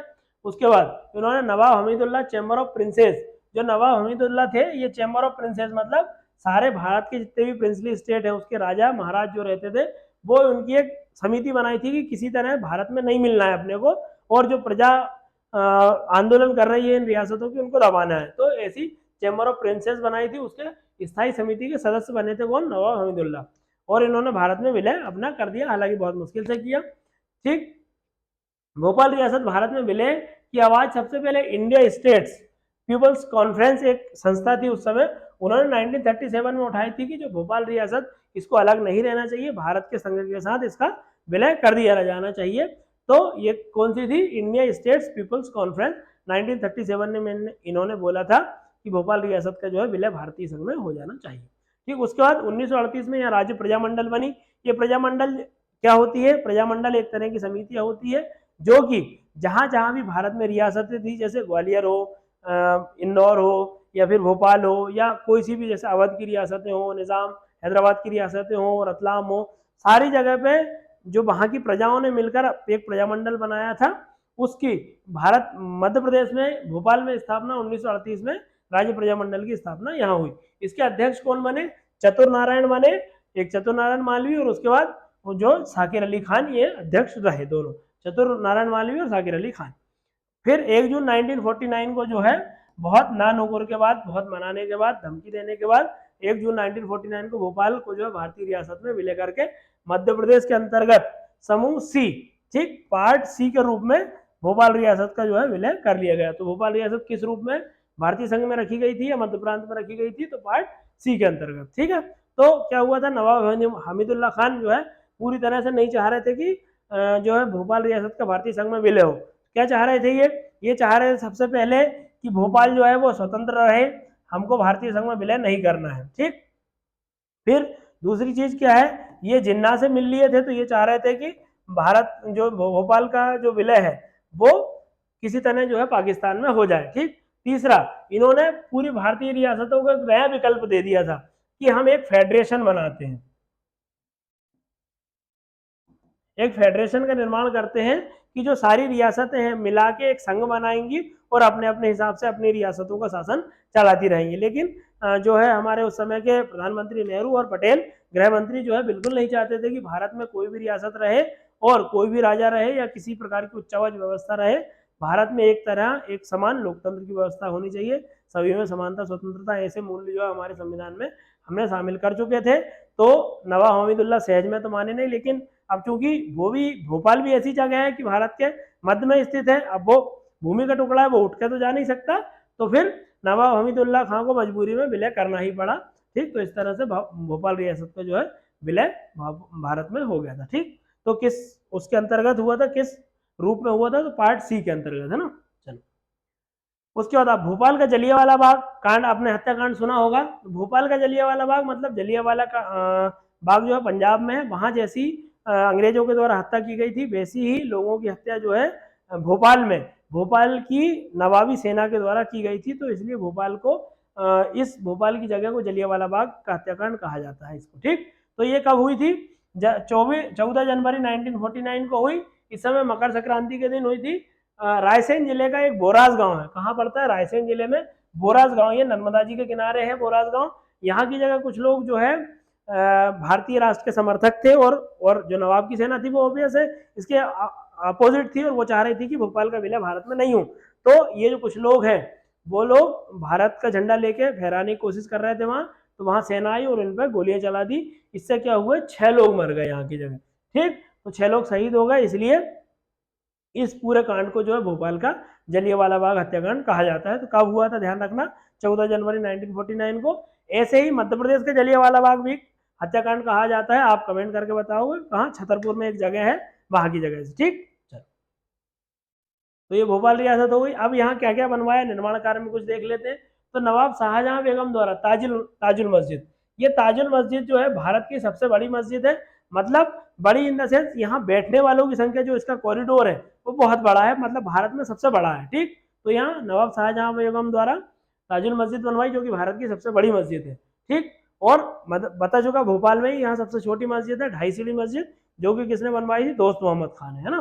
चलो, ताजमहल, अब ताजमहल का निर्माण भी यहाँ करवाया। तो जैसा ताजमहल आगरा में है वैसा नहीं, यहाँ की जगह 2-3 बिल्डिंग है, अली मंजिल और बेनजीर महल और एक ताजमहल, इन तीनों को मिलाकर संयुक्त रूप से ताजमहल कहा जाता है। इसका निर्माण कौन ने करवाया, शाहजहां बेगम ने। ठीक, चलो, उसके बाद नवाब सुल्तान जहां बेगम ने क्या बनवाया, अहमदाबाद का महल। वहीं आप जब उधर बैरागढ़ रोड पे जाओगे तो वहां भोपाल में अहमदाबाद महल है, उसका निर्माण किसने करवाया, इनके जो है अहमद शाह के नाम पर अहमदाबाद महल का निर्माण करवाया। केसर ए सुल्तानी एक महल है, ये भी केसर ए सुल्तानी, और पुराने संग्रहालय का निर्माण जो है नवाब सुल्तान जहां बेगम ने करवाया था। ठीक, चलो तो आपकी अब 1857 की क्रांति भोपाल में क्या हुई, देखो रियासतों के साथ हम 1857 की क्रांति और जो जो भी आंदोलन हुए वो पढ़ रहे हैं। इससे क्या होगा, आपका मध्य प्रदेश में जो अलग अलग आप इकट्ठा पढ़ोगे वो हम अलग अलग पार्ट्स के रूप में पढ़ ले रहे हैं। तो कहाँ कहाँ कौन कौन क्रांतिकारी थे, कौन कौन ने आंदोलन भाग लिया, क्या किया, ये आप सारा देख लेना। तो एक साथ आपका जो है पूरी जगह का कंप्लीट हो जाएगा। इससे क्या होगा, आप अलग अलग जगह के याद रखोगे तो आपके माइंड में बनाएगा कि कौन सा क्रांतिकारी कहाँ था। ठीक, तो ये क्वेश्चन जो है एमपीपीएससी के प्री में आते ही हैं। तो किस व्यक्ति ने कहाँ से क्रांति का नेतृत्व किया था, कौन किस जिले से, कुछ किस जगह से, ये क्वेश्चन आप पूर्व में भी देख चुके हैं। ठीक, तो इनको ध्यान रखना कौन कहाँ से था। ठीक, तो भोपाल रियासत में जो 1857 की क्रांति कहाँ से शुरू होती है, तो ये सीहोर में सैनिक छावनी से सैनिक विद्रोह के रूप में शुरू होती है। यहाँ के सैनिक विद्रोह कर देते हैं। ठीक, तो रायसेन की सिलवानी है, वहां की जगह एक रियासत थी गढ़ी अम्बापानी, जो कि अंग्रेजों के विरुद्ध लड़ रही थी। वहां के दो जो हमारे सेना नायक है फाजिल मोहम्मद खां, आदिल मोहम्मद खां, यहीं के जो है राजकुमार थे, दोनों राजा थे। ठीक, फाजिल मोहम्मद, आदिल मोहम्मद और इनके साथ एक व्यक्ति और थे आमिल खान। ठीक, ये तीन लोग थे यहाँ से, इन्होंने विद्रोह किया। बाद में फाजिल मोहम्मद को जो है फांसी दे दी जाती है। उसके बाद आदिल मोहम्मद और आमिल खान जो है तात्या टोपे के साथ मिलकर 1857 की क्रांति करते हैं। उसके बाद 28 जनवरी 1858 को यूरोज यहाँ आए और राहतगढ़ में फाजिल मोहम्मद खान को फांसी दे दी गई। फिर आदिल मोहम्मद तात्या टोपे के साथ चलेगा, झांसी की रानी की सहायता की और 1857 की क्रांति में रहे। ठीक, उसके बाद ये इंपॉर्टेंट है, पिछली बार क्वेश्चन आया था, महावीर कोट है ये। ठीक, और वली शाह, ये दो व्यक्ति थे, इन्होंने सीहोर में एक नई सरकार सिपाही बहादुर, ये क्वेश्चन आ चुका है। ठीक, सिपाही बहादुर की स्थापना कहाँ की थी, सीहोर में। नाम क्या था उसका, सिपाही बहादुर, है ना। ठीक, और इसकी कार्यकारी परिषद का नाम क्या रखा था, महावीर काउंसिल, मतलब एक उनकी संसद टाइप की थी जो मुख्य निर्णय लेती थी, उसका नाम रखा। तो इस पूरी जो है उसका सरकार का नाम इन्होंने बनाया था, क्या नाम था उसका, सिपाही बहादुर। और जो उनकी काउंसिल थी या जो उनकी परिषद थी उसका नाम क्या था, महावीर काउंसिल। कौन दो व्यक्ति थे, महावीर कोट और वली शाह। ठीक, इस प्रकार ये भोपाल रियासत हो जाती है। ठीक, अगली रियासत पढ़ते हैं अपन बघेलखंड।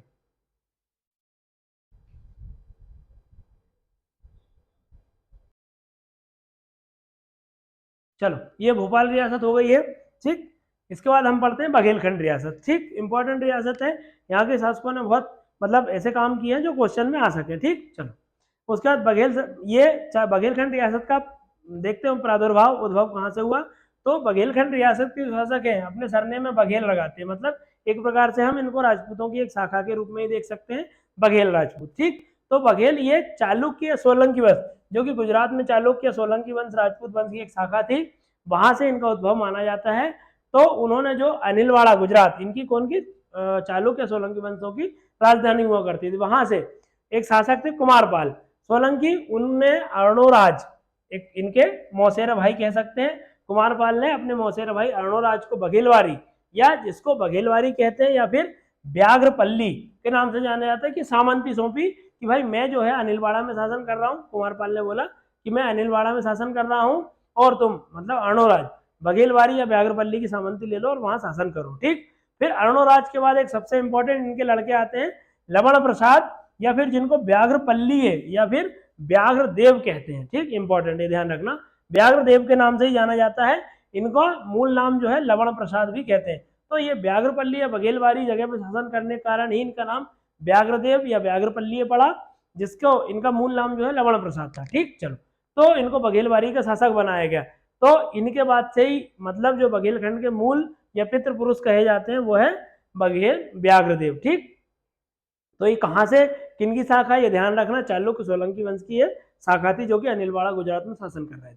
ठीक, इनके मूल पुरुष या मूल जो इस वंश के मूल व्यक्तित्व है, पितृ पुरुष है, वो कौन है, व्याघ्रदेव है। ठीक, चलो अब उसके बाद बघेलखंड क्षेत्र में इस समय क्या हो रहा था, इस समय जो छोटे छोटे शासक थे वो जैसे भैर लोधी, ये शासक थे छोटे छोटे शासक, क्योंकि ये पूरा एरिया बहुत डेंस जंगल था, यहाँ की जगह नर्मदा नदी और सतपुड़ा विंध्याचल यहाँ पर्वत है, तो यहाँ जंगल था।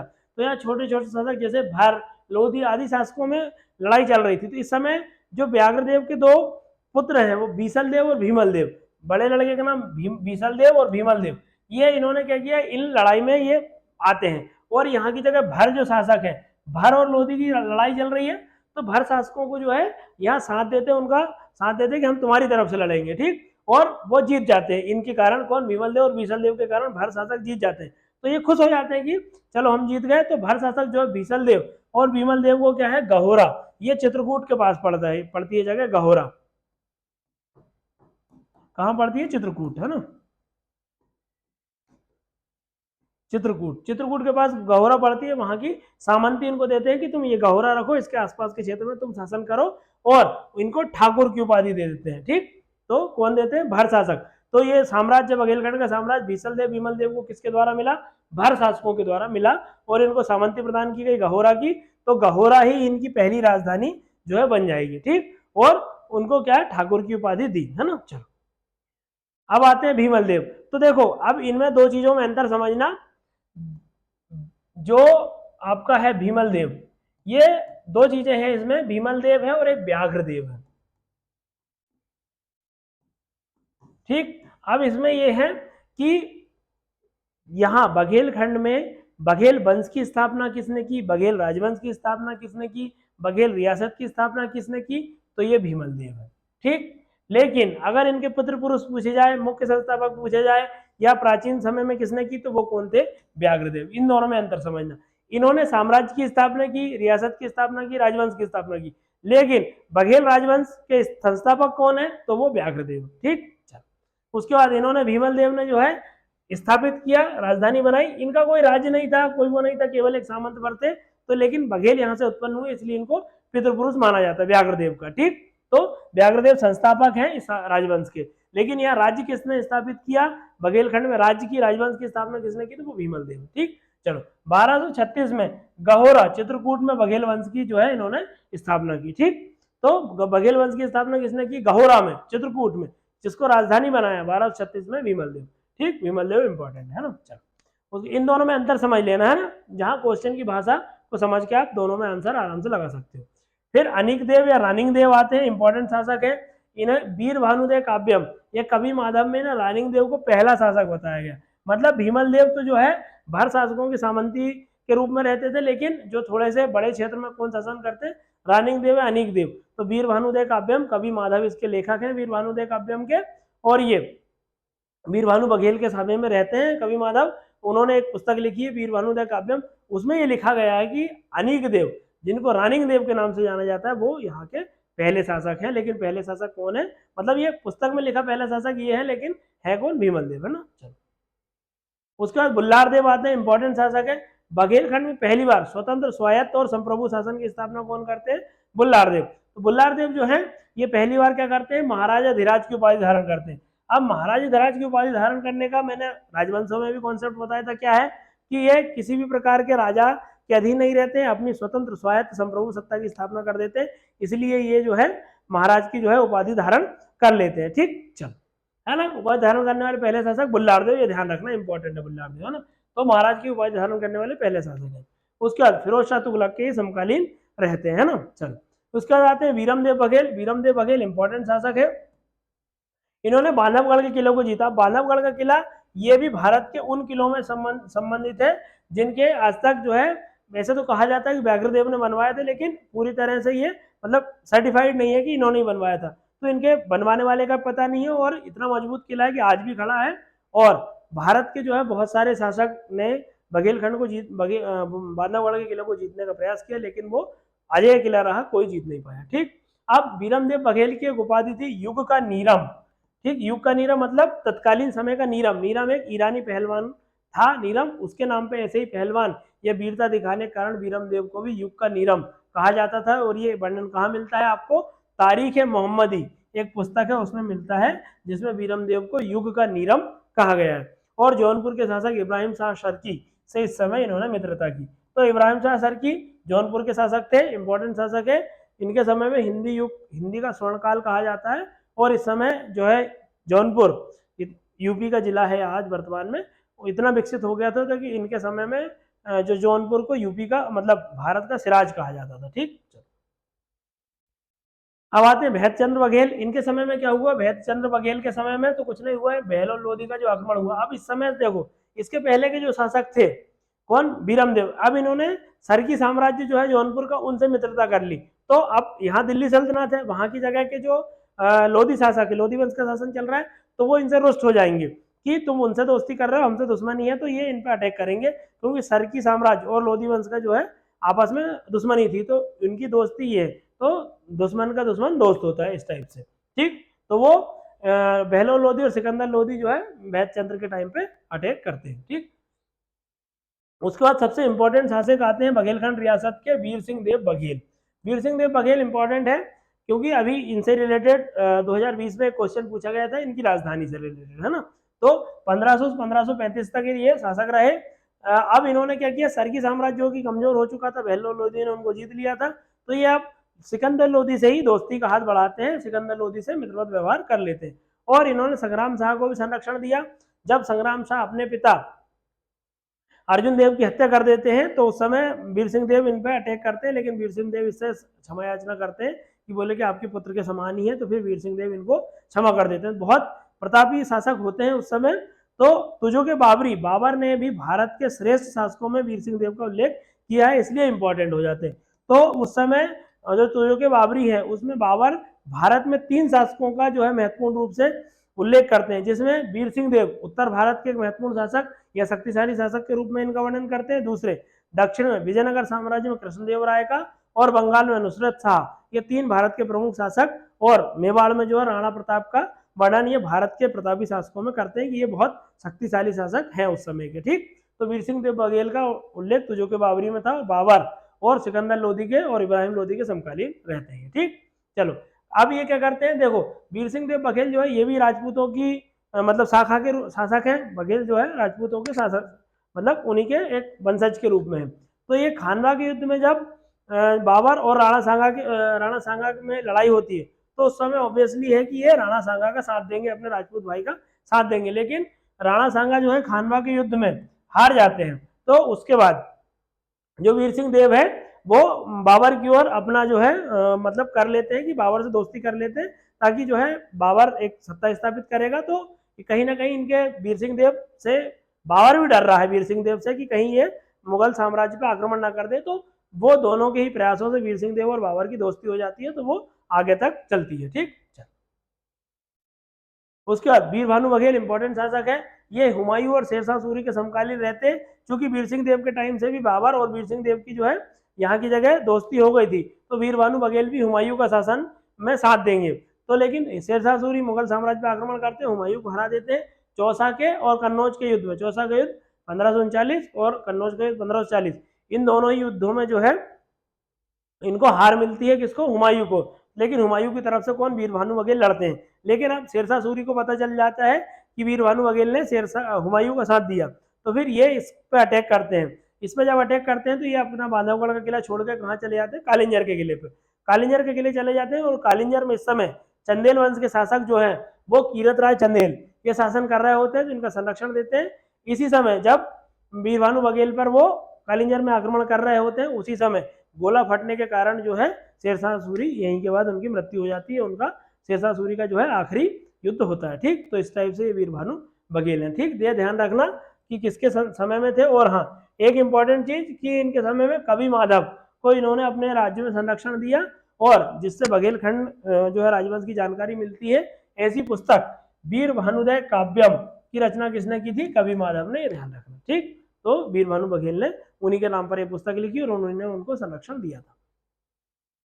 अब आते हैं रामचंद्र बघेल। रामचंद्र बघेल, इनके दरबार में, अब ये इंपॉर्टेंट है क्योंकि इनके दरबार में तानसेन रह रहे हैं। ठीक, तानसेन आपको 3-4 जगह देखने को मिलेंगे। यहाँ रीवा में रामचंद्र बघेल, उधर मानसिंह तोमर मृगनैनी के साथ भी देखने को मिलेंगे, क्योंकि ऐसा कहा जाता है कि मानसिंह तोमर और मृगनैनी से तानसेन ने बहुत सीखा था संगीत। और उसके बाद ये तानसेन के गुरु हरिदास भी रहते हैं और मोहम्मद गौस भी रहते हैं। ठीक, तो अब तानसेन की जो है ख्याति उस समय प्रसिद्ध हो चुकी थी। अब तानसेन की ख्याति बढ़ चुकी थी, तो अकबर को भी उनके बारे में पता चला कि ऐसा कोई व्यक्ति है रीवा राज्य में, जो बघेलखंड में, कि एक बहुत मीठा गाता है। तो अकबर जो है जलाल खां कोरची, ये ध्यान रखना नाम, जलाल खां कोरची को यहाँ भेजा, बोले तानसेन को लेके आओ। तानसेन का गाना सुन के अकबर भी मंत्रमुग्ध हो जाते हैं और अपने नवरत्नों में इनको शामिल कर लेते हैं। ठीक, तो अभी देखो, अब रामचंद्र बघेल और उससे पहले तक के जो शासकों की राजधानी है गहोरा, ये कहाँ पड़ती है? चित्रकूट के पास। तो गहोरा इनकी सबकी राजधानी रहती है, लेकिन रामचंद्र बघेल क्योंकि अकबर से बहुत ज्यादा इनका कॉन्फ्लिक्ट हो रहा है, तो अपनी राजधानी कहाँ? बांधवगढ़, जो कि एक मजबूत किला था, वहां स्थापित कर लेते हैं। तो बांधवगढ़ किसने राजधानी स्थापित की थी? रामचंद्र बघेल ने, ध्यान रखना। ठीक, और तानसेन के कारण रामचंद्र बघेल भी फेमस हो जाते हैं। ठीक, उसके बाद वीरभद्र देव आते हैं 1592 से 1593। इनने खुद, ये विद्वान शासक थे, इन्होंने 2 ग्रंथ संस्कृत के हैं ये, इसमें कंदर्प चूड़ामणि और 10 कुमार कथा पूर्वसार, ये 2 कविताएं मतलब पुस्तकें इन्होंने लिखी।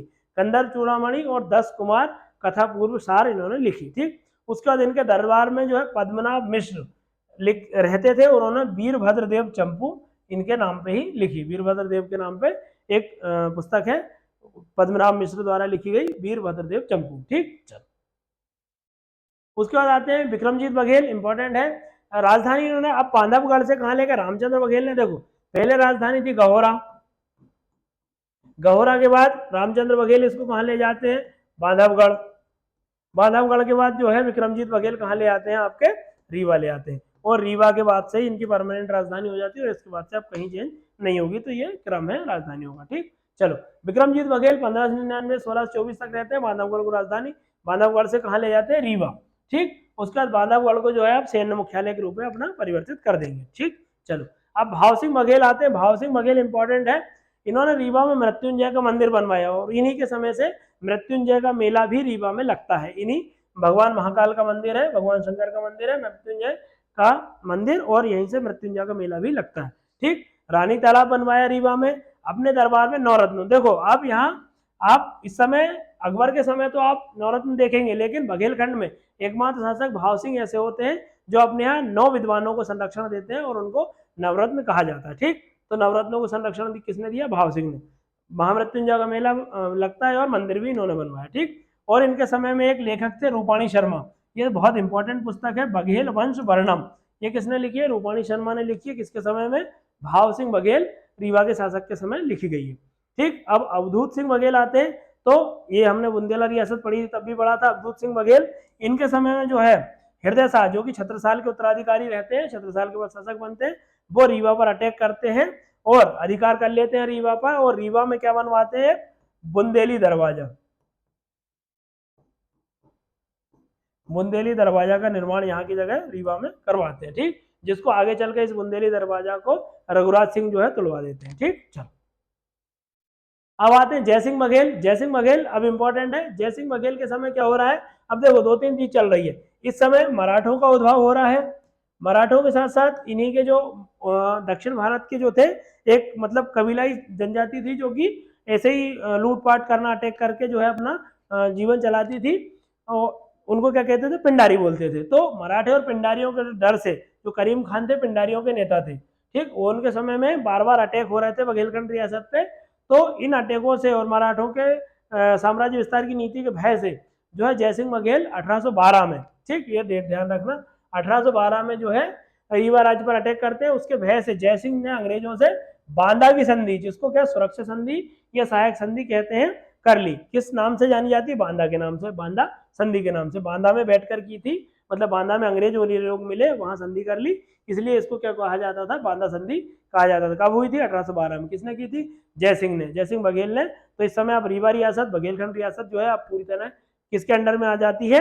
तो ये अंग्रेजों के संरक्षण में आ जाती है। ठीक, चलो अब विश्वनाथ सिंह बघेल इंपॉर्टेंट है, विद्वान शासक है, लेकिन अब कर नहीं सकते कुछ। क्यों? क्योंकि जयसिंह बघेल जो इनके पिताजी थे, इन्होंने अंग्रेजों से सुरक्षा संधि कर ली है, और अब सुरक्षा संधि करने के बाद जैसा कि आपको पता है, कोई भी राजनीतिक सैन्य शक्ति, विदेशी संबंधी इनके पास कोई भी शक्ति बचती नहीं है, पूरी तरह अंग्रेजों पर निर्भर हो जाते हैं। तो अब ये केवल नाम मात्र के शासक रहते हैं। तो जो विश्वनाथ सिंह हैं वो अपने साम्राज्य में बहुत विद्वान शासक रहते हैं। तो ये आनंद रघुनंदन नाम का एक नाटक लिखते हैं। अब आनंद रघुनंदन नाम का नाटक जो है इतना फेमस क्यों है? क्योंकि बहुत सारे जो हिंदी के इतिहासकार हैं, रामचंद्र शुक्ल और अन्य इतिहासकार, उन्होंने आनंद रघुनंदन को जो है हिंदी का पहला नाटक बताया। हिंदी में, अब देखो अभी तक संस्कृत में नाटक तो लिखा रहे थे, लेकिन हिंदी में अभी तक नाटक नहीं लिखाए थे। तो हिंदी में नाटक जो है, पहला नाटक महाराज विश्वनाथ सिंह ने लिखा आनंद रघुनंदन नाम से, ठीक, जो कि रामायण की पृष्ठभूमि से रिलेटेड है। ठीक, चलो ध्यान रखना इसको। उसके बाद आते हैं राजा रघुराज सिंह, इंपॉर्टेंट शासक है क्योंकि इनके समय में 1857 की क्रांति होती है। तो 1854 से लेकर 1880 तक रहते हैं। इनको अंग्रेज शासक अपनी मदद करने के कारण जीसीएसआई की उपाधि देते हैं। देखो स्थिति वही है, ग्वालियर हो, होलकर हो, बघेलखंड रियासत हो, बुंदेला, कोई भी रियासत हो, इसमें अब 1857 में इससे पहले ही अंग्रेजों ने सभी रियासतों के साथ जो है वो सुरक्षा संधि, सहायक संधि कर रखी है। इनके पास कोई भी सैन्य शक्ति बची नहीं है। तो अगर यहाँ रियासत के राजा चाहे भी कि हम किसी प्रकार से जो है क्रांतिकारियों की मदद कर सके, आंदोलन में भाग ले सके, तो कोई शक्ति तो बची नहीं है। इसलिए ये बिल्कुल राजा रघुराज सिंह चाहते हैं क्रांतिकारियों की मदद करना, थोड़ी बहुत ठाकुर रणमत सिंह की मदद भी करते हैं, लेकिन वो पूरी तरह से मदद कर नहीं पाते क्योंकि वो खुद एक मतलब शासक बने हुए जो अंग्रेजों के संरक्षण में है, ठीक है ना। तो 1857 की क्रांति होती है, अंग्रेजों को सहयोग दिया ऊपर से दिखाने के लिए, लेकिन क्रांतिकारियों को भी सहयोग दिया। तो ये दोहरी नीति उन्होंने अपनाई। अंग्रेजों को साथ देने के कारण जीसीएसआई की उपाधि दी इनको। और प्रशासन में सुधार के लिए देखो अब सर दिनकर राव, ये ग्वालियर रियासत में भी देखने को मिले थे, यहाँ भी है, ठीक, ध्यान रखना। तो रीवा में क्रांति को दबाने के लिए सर ऑसबोर्न, ठीक, ये पूछा गया है कि इस समय रीवा में जो है रेजिडेंट कौन था या अंग्रेजों का सेनापति कौन था, तो उस समय कौन थे, सर ऑसबोर्न, है ना। तो रीवा का इनको पॉलिटिकल एजेंट जो है नियुक्त किया गया सर ऑसबोर्न को, ठीक। उसके बाद सर दिनकर राव ने बुंदेलखंड की लगान व्यवस्था, अब जो लगान या राजस्व वसूलने की एक व्यवस्था होती थी उसको एन कमाल खालसा, एन कमाल खालसा है, ये ध्यान रखना।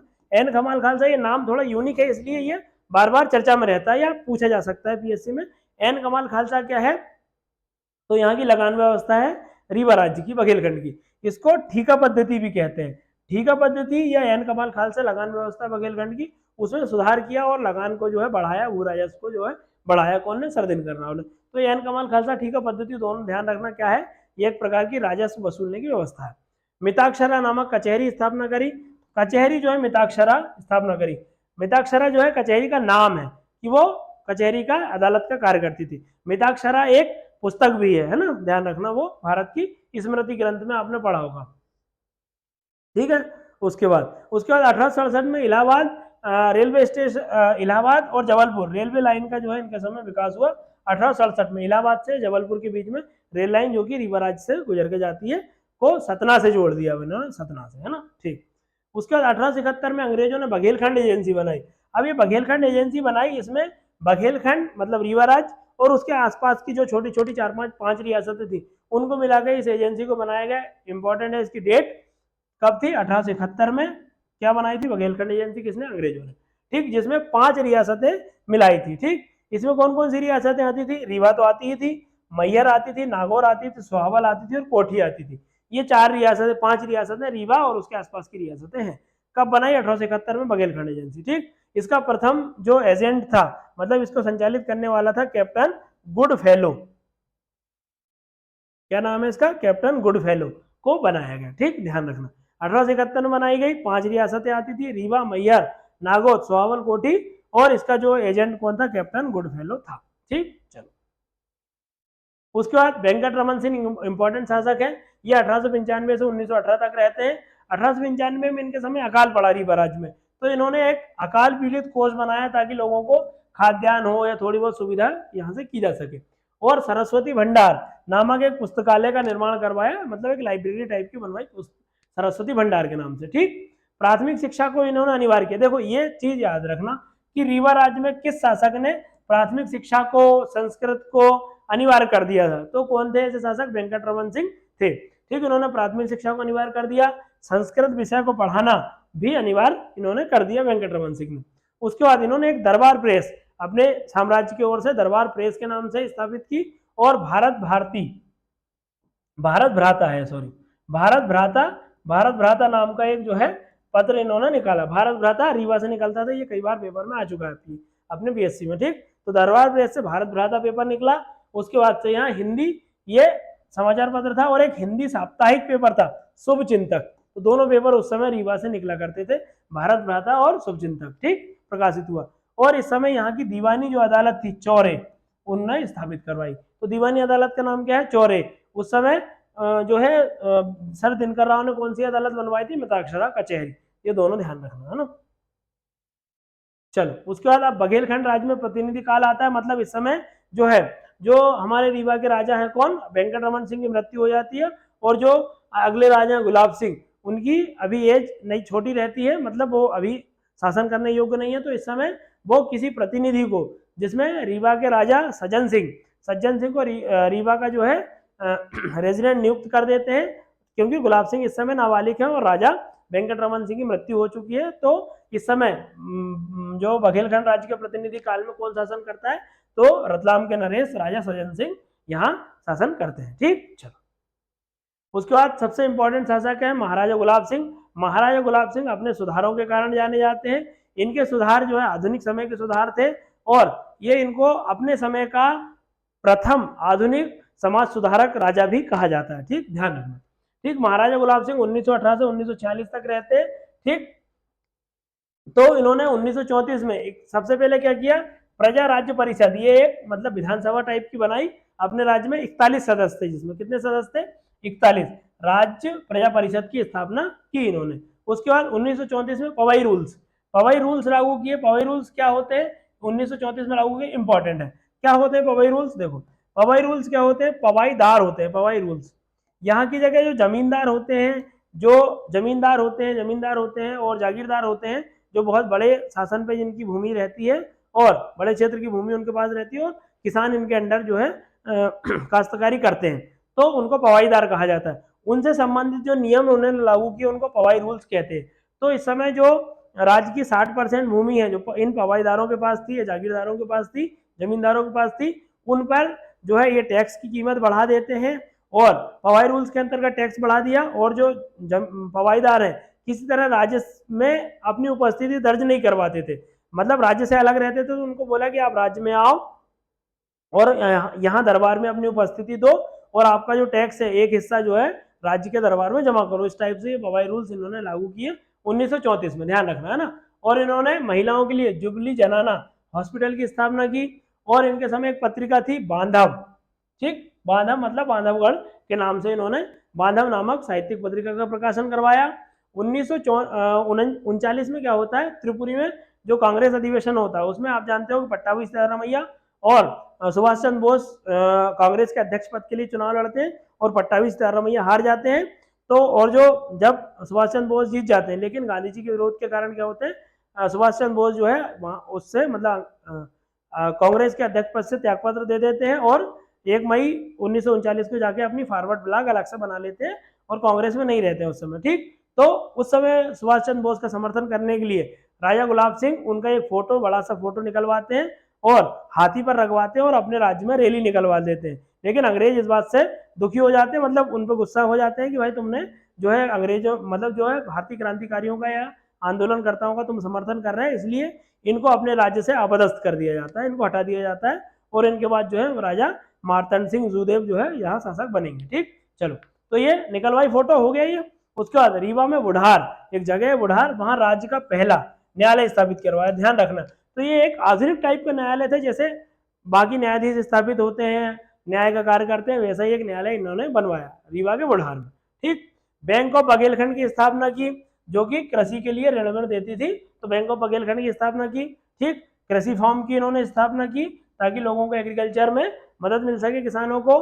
रीवा में लिलजी बांध है वो बनवाया ताकि सिंचाई के लिए नहरें निकाली जा सके। तो इनके जो सुधार है बहुत आधुनिक टाइप के थे, जैसे कोई एक लोकतंत्र में एक राज्य में सुधार होते हैं वैसे सुधार इन्होंने करवाए, जो कि बहुत इंपॉर्टेंट रहे, इसलिए इनको आधुनिक समय का प्रथम समाज सुधारक शासक भी कहा जाता है। ठीक, इन्होंने शिक्षा में पंचवर्षीय योजना लागू की। ठीक, तो ये पंचवर्षीय योजना, रीवा राज्य की पंचवर्षीय योजना किससे संबंधित थी, तो ये शिक्षा से संबंधित थी। ठीक, रीवा में संस्कृति महाविद्यालय बनवाया, शिक्षा मंदिर बनवाया, और अंग्रेजी के स्कूल भी स्थापित करवाए। मतलब ये तो ब्रिटेन जो महाराजा गुलाब सिंह ये खुद ब्रिटेन से पढ़ के आए थे, तो वो आधुनिक शिक्षा की या पूरी शिक्षा व्यवस्था की, भारत की सांस्कृतिक शिक्षा और अंग्रेजी शिक्षा दोनों के महत्व को समझते हुए इन्होंने बहुत आधुनिक काम करवाए, जिसमें पंचवर्षीय योजना, संस्कृति महाविद्यालय, ताकि बच्चे संस्कृति भी सीखे, संस्कृत भी सीखे और अंग्रेजी भी सीखे, इस टाइप के इन्होंने काम किए। दरबार रीवा में जो है दरबार इंटरमीडिएट कॉलेज बनवाया। ठीक, कॉलेज की स्थापना की, जिसे आज दरबार डिग्री कॉलेज के नाम से जाना जाता है। ठीक, उन्होंने इसकी स्थापना की। राज्य में सुधार, इन्होंने इतने सारे सुधार किए, इसके कारण महाराजा गुलाब सिंह को अपने युग का प्रथम समाज सुधारक नरेश जो है कहा जाता है। ठीक, चलो उसके बाद अब रीवा के अंतिम शासक होते हैं महाराजा मार्तंड सिंह जूदेव। तो ये जो है अंतिम शासक हैं, और इसके बाद जो है भारत 1947 में स्वतंत्र हो जाता है। तो फिर इस समय जो है भारत संघ में इस रियासत का विलय हो जाता है। ठीक, तो 1948 तक इन्होंने शासन किया, 46 से 48। इनके समय में इन्होंने किया एक 7 सदस्यीय संवैधानिक सुधार समिति।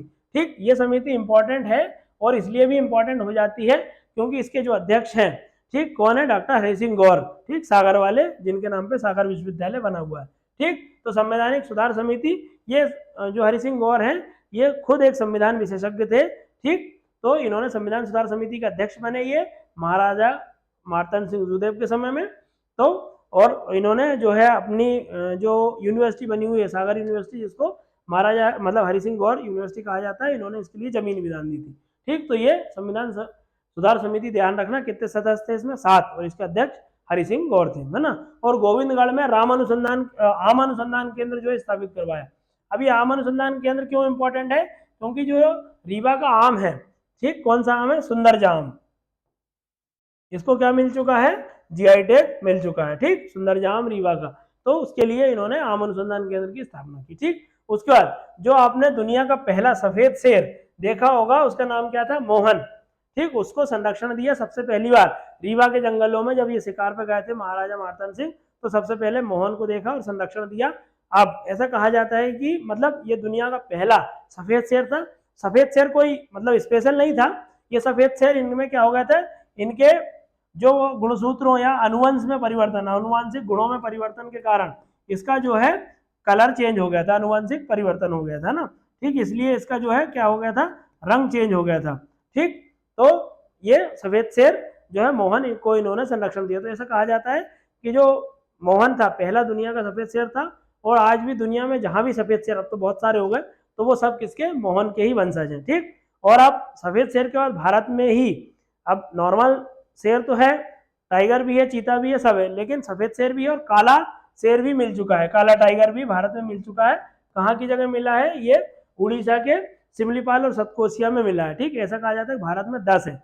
इनको मेलानिस्टिक बाघ भी कहा जाता है, ध्यान रखना, है ना। चल, तो उड़ीसा में ये वो केवल। उसके बाद अब बघेलखंड में 1857 की क्रांति, जैसे अपन ने सब रियासतों में पढ़ी, तो ये सारी रियासतों को मिलकर भी एक मध्य प्रदेश की आप 1857 की क्रांति बना सकते हैं। सारे जो क्रांतिकारी है वो यहीं थे। ठीक, चल, 1857 क्रांति में क्या हुआ यहाँ? अब सोहागपुर से शुरू होती है। सोहागपुर में सोना खान नाम के व्यक्ति होते हैं, नारायण सिंह, ठाकुर दुनियापति सिंह का नाम इंपॉर्टेंट है, ध्यान रखना। ये कहाँ से थे? सोहागपुर से।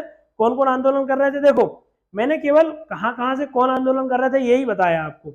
इसमें कार्यक्रम क्या थे? सारे वही थे कि किसी तरह अंग्रेजों की हत्या करना, ठीक, आंदोलन निकालना, जुलूस निकालना, रैली करना, अंग्रेजों के विरुद्ध भाषण देना, तो झंडा फहराना, यही सारे कार्यक्रम पूरे भारत में भारत छोड़ो आंदोलन के मतलब 1857 क्रांति के सेम है। लेकिन बस कहाँ से किसने जो है नेतृत्व किया ये ध्यान रखना आप। ठीक, सोहागपुर से कौन कौन थे? सोना खान, नारायण सिंह और ठाकुर दुनियापति सिंह का नाम ज्यादा इंपॉर्टेंट है। उसके बाद मैहर से, मैहर के राजा रघुवीर सिंह थे। ठीक, मैहर के राजा कौन थे? रघुवीर सिंह। उसके बाद विजय राघवगढ़ जो कि कटनी में आता है, वहां से कौन थे? ठाकुर सरजू प्रसाद थे। उसके बाद मनकहरी से कौन थे? मनकहरी सिवनी में आता है, लेकिन पूरे रीवा राज्य से नेतृत्व किसने किया था? ठाकुर रणमत सिंह ने। उनके साथ कौन थे?